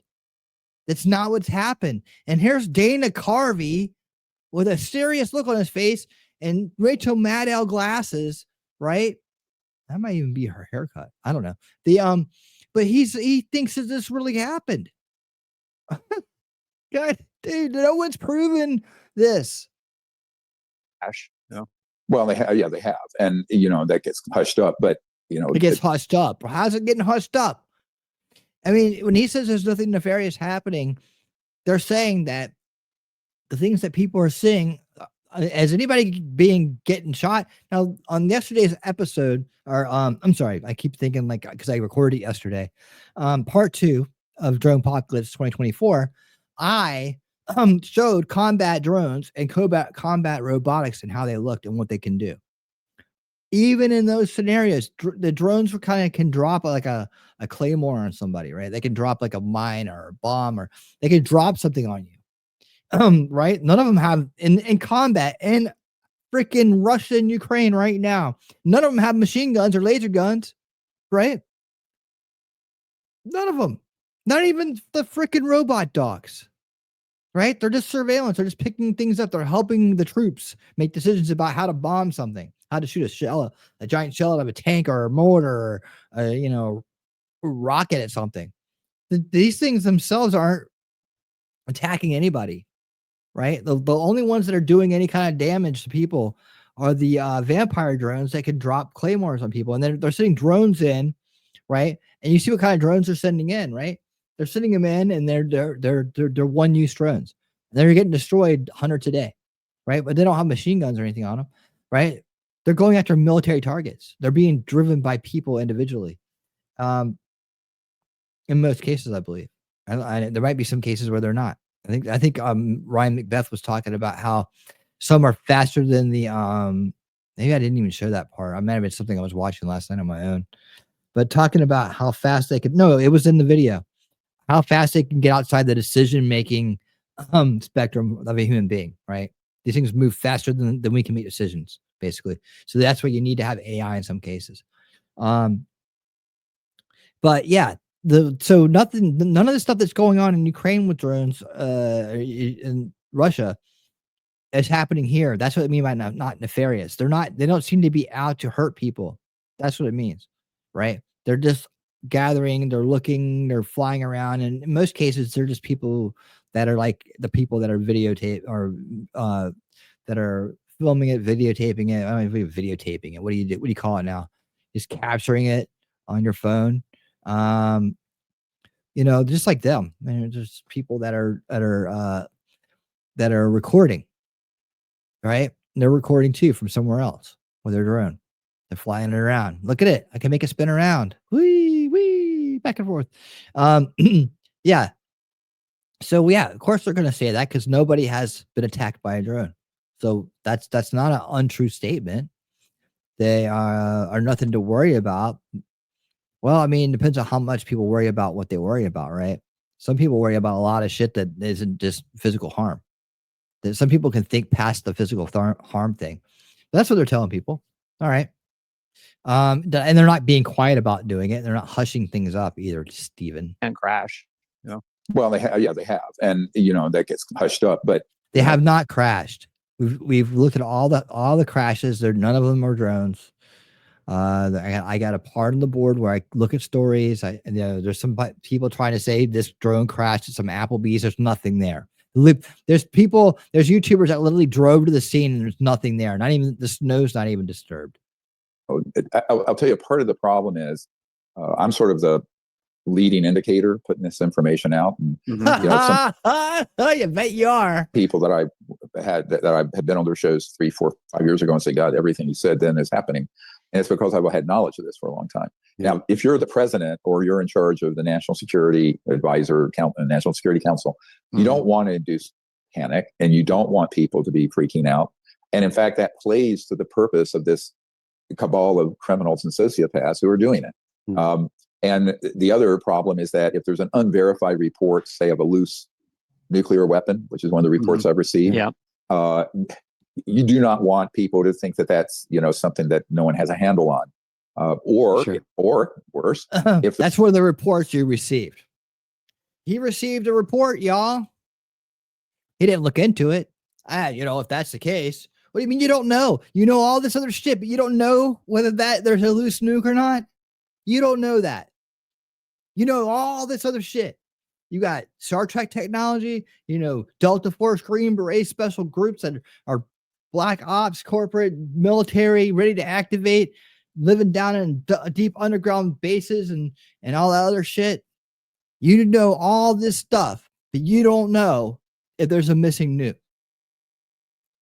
Did I hear this man right? He's just bullshitting. Induce panic, and you don't want people to be freaking out. And in fact, that plays to the purpose of this cabal of criminals and sociopaths who are doing it. It plays to the purpose, to not have them freaking out or to have them freaking out. You don't want them to freak out because that plays to the purpose of the cabal, which is a throwback name that people use from the early truther days. It's not it was the cabal, the secret cabal, the Illuminati, dude. The Illuminati's behind it. Yeah. Beyonce and all of them. Yeah, so the psychopathic cabal. I mean, who's more of a psychopath? The guy who is out there spreading a bunch of bullshit to make money, right? Or the people he's making up stories about? I mean, there's no people there. There's nobody. These people don't exist. This is all a giant fiction.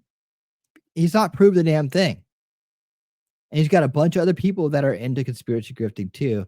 That's supposed to be his clout, right? I'm gonna make some money before I get the hell out of here. I should. In another life, maybe I was just like these people, because I would be a rich person if I could take my energy and my ability to do what I can do and shifted it into a grift where I just ripped everybody off, right? Instead, I'm trying to bring the light here, to things. And that's not very profitable. I'll tell you that right now. It's not.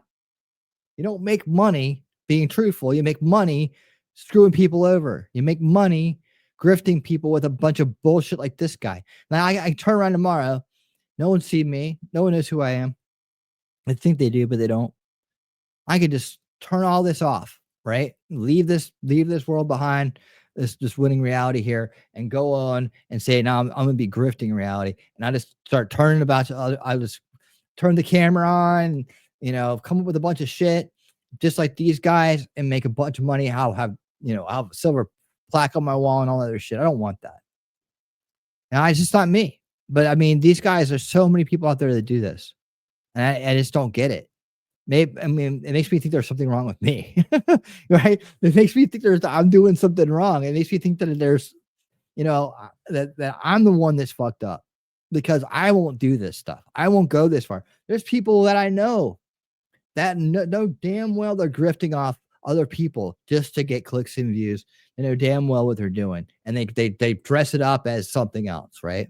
But they know damn well that's what they're up to.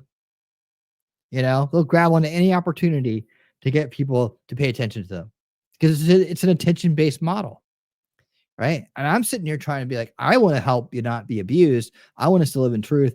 Is this maybe I'm making a mistake? I'm not going to go on about myself, but I'm just saying that the times like this, I think about that. I'm like, man, here is this whole organized network of people that are publicly grifting, putting their face on it with no shame, right? To make money. And I won't go that far. And I wouldn't go that far to make money. I wouldn't go that far. Like I said, maybe I got the whole thing wrong. Maybe I've just lost the narrative. I lost the real narrative. And I think it's something else that it's not. like as far as this world goes. Like we're supposed to be working towards being better and we're supposed to be good to each other. This morality thing, this whole morality thing, right? Maybe it's really we're supposed to be here to be as immoral as possible. I have no idea. I'm gonna keep doing it the way I'm doing it, and because that's what feels right, and that's what I think is right. But anyways, times like this when Stephen Greer's up here just yapping away on a multi-million-dollar actors podcast, just yakking out lies to 2.2 million people, and I'm sure a lot of them are buying into it. But at the same time calling other people psychopaths, it's like the hypocrisy and irony is just can't, escapes me. All right, I'll put us back on track here. You're the president or you're in charge of the National Security Advisor, National Security Council. You don't want to induce panic and you don't want people to be freaking out. And in fact, that plays to the purpose of this cabal of criminals and sociopaths who are doing it. And the other problem is that if there's an unverified report, say of a loose nuclear weapon, which is one of the nuclear weapon. All right. Unverified report of say a loose. The report is, and the people that are trying to confirm it are saying that the drones are looking for this. Whose drones, where, what, how? With what? With technology. There's a couple problems here. Loose nuke and drone sniffing technology, and drones with sniffing technology it has to be like on a scale like you wouldn't believe it to detect it, right? It can't go through lead casing, and there's so many things wrong with the whole narrative. Unverified report, yeah, it is an unverified report, it is, but yet but official sources are parroting it. And what do you think that does? I mean, that's inducing a little panic to think there's some kind of radioactive material or a nucleus, right? Reports I've received. Yeah. You do not want people to think that that's something that no one has a handle on, or worse, if there are objects. So, oh no, we got a handle on it. We're looking for it. No official has said that. Now you've had politicians say it. You've had media people say it. But no official statement has been said. Ladies and gentlemen, we're looking for nukes. That's all it is. Go back to what you're doing. That are so advanced that they seem indistinguishable from an extraterrestrial or alien object. We wouldn't use those to look for nukes. No, we wouldn't do that. But if they're not, then what do you say about that? I will tell you that I have never met with someone at the most senior ranks of the government. I believe that part. This if he stopped right there, I'd be like, he finally told the truth. Senate Intelligence co-chairs, or people on other committees in the House or White House, or foreign leaders, or ministers of defense. Maybe he stopped right there. I believe him, but he's going to say something that's going to make me not believe him. Much, if anything, about this subject. That is how clandestine it is. And most people only find out later how dangerous that is. I know back in 1997, I briefed and you can look this up. Nobody knows about it but Dr. Stephen Greer, freaking expert trauma doctor. It leaked out on the internet. The what's called J2, the head of intelligence for the Joint Chiefs of Staff. Oh, wow. And, there's a guy who puts the intelligence briefings together for the whole Joint Chiefs of Staff. He was an admiral, Admiral Tom Wilson. And he agreed to having a stand-up briefing that I did at the Pentagon in his offices in April of 97. And before then, I April sent of 97 some documents, including a National Reconnaissance Office, which is the top secret spy satellite office, secret memo from Area 51. Area 51. Holy shit. He said it. Issue, and it had project code names and code numbers on it. You call them code name projects. Yeah. Yeah. You told us about those earlier, the code name projects. Mm-hmm. Let's go, Stephen. Document is in the archive. You can see online. It has not been declassied. It doesn't matter because we've declared these projects rogue and illegal and unconstitutional. So Who's we? Disclosure Project did it? You guys don't have any. You have no authority to do anything. You have no authority. You said so. But they don't have any right of a top secret clearance, frankly. So that's the basis of our whole disclosure project. But the admiral started digging into this. And before we had the meeting, and he was personally threatened, and he was threatened with having a star taken off his lapel and demoted and forced into retirement. So even his inquiry about it. Now, this is the man in charge of putting together the intelligence briefings for the Joint Chiefs of Staff. So this problem is enormous. I recently was in London from a very high senior official there who knows of a How high was he? prime minister who I don't want to say who it is, who when he started looking into this, he and his entire family threatened with being assassinated. Oh, so man. This is serious stuff, my friends. Yeah, wow. Yeah, and David Spade, Danny Carvey, you guys are gonna get assassinated too for having having Dr. Greer on. You guys better run for cover. I feel like they're gonna go do commercial. Look, David, it's the holidays. Okay. It's see, look at that. They snuck a commercial right in there. Good. Good, because we needed to kill some time here. All right, here we go. Back to the program. Yeah, Dr. Greer, trauma doctor, comes upon this information in the late 90s, and then you how? Well, ET phoned home, but I was listening in on the call. We've really devoted the last 25, 30 years to exposing it, along with different other things, extraterrestrials and UFOs and all kinds of things like that. But this in specific. And then perhaps by January 15th, a whistleblower will come out, and this will be the seminal moment of all this 30 years. If it's the way it comes I can't out, wait for and that. The world discovers this secret military rogue operation that's been dealing in all these. So they're mirroring the alien non-human.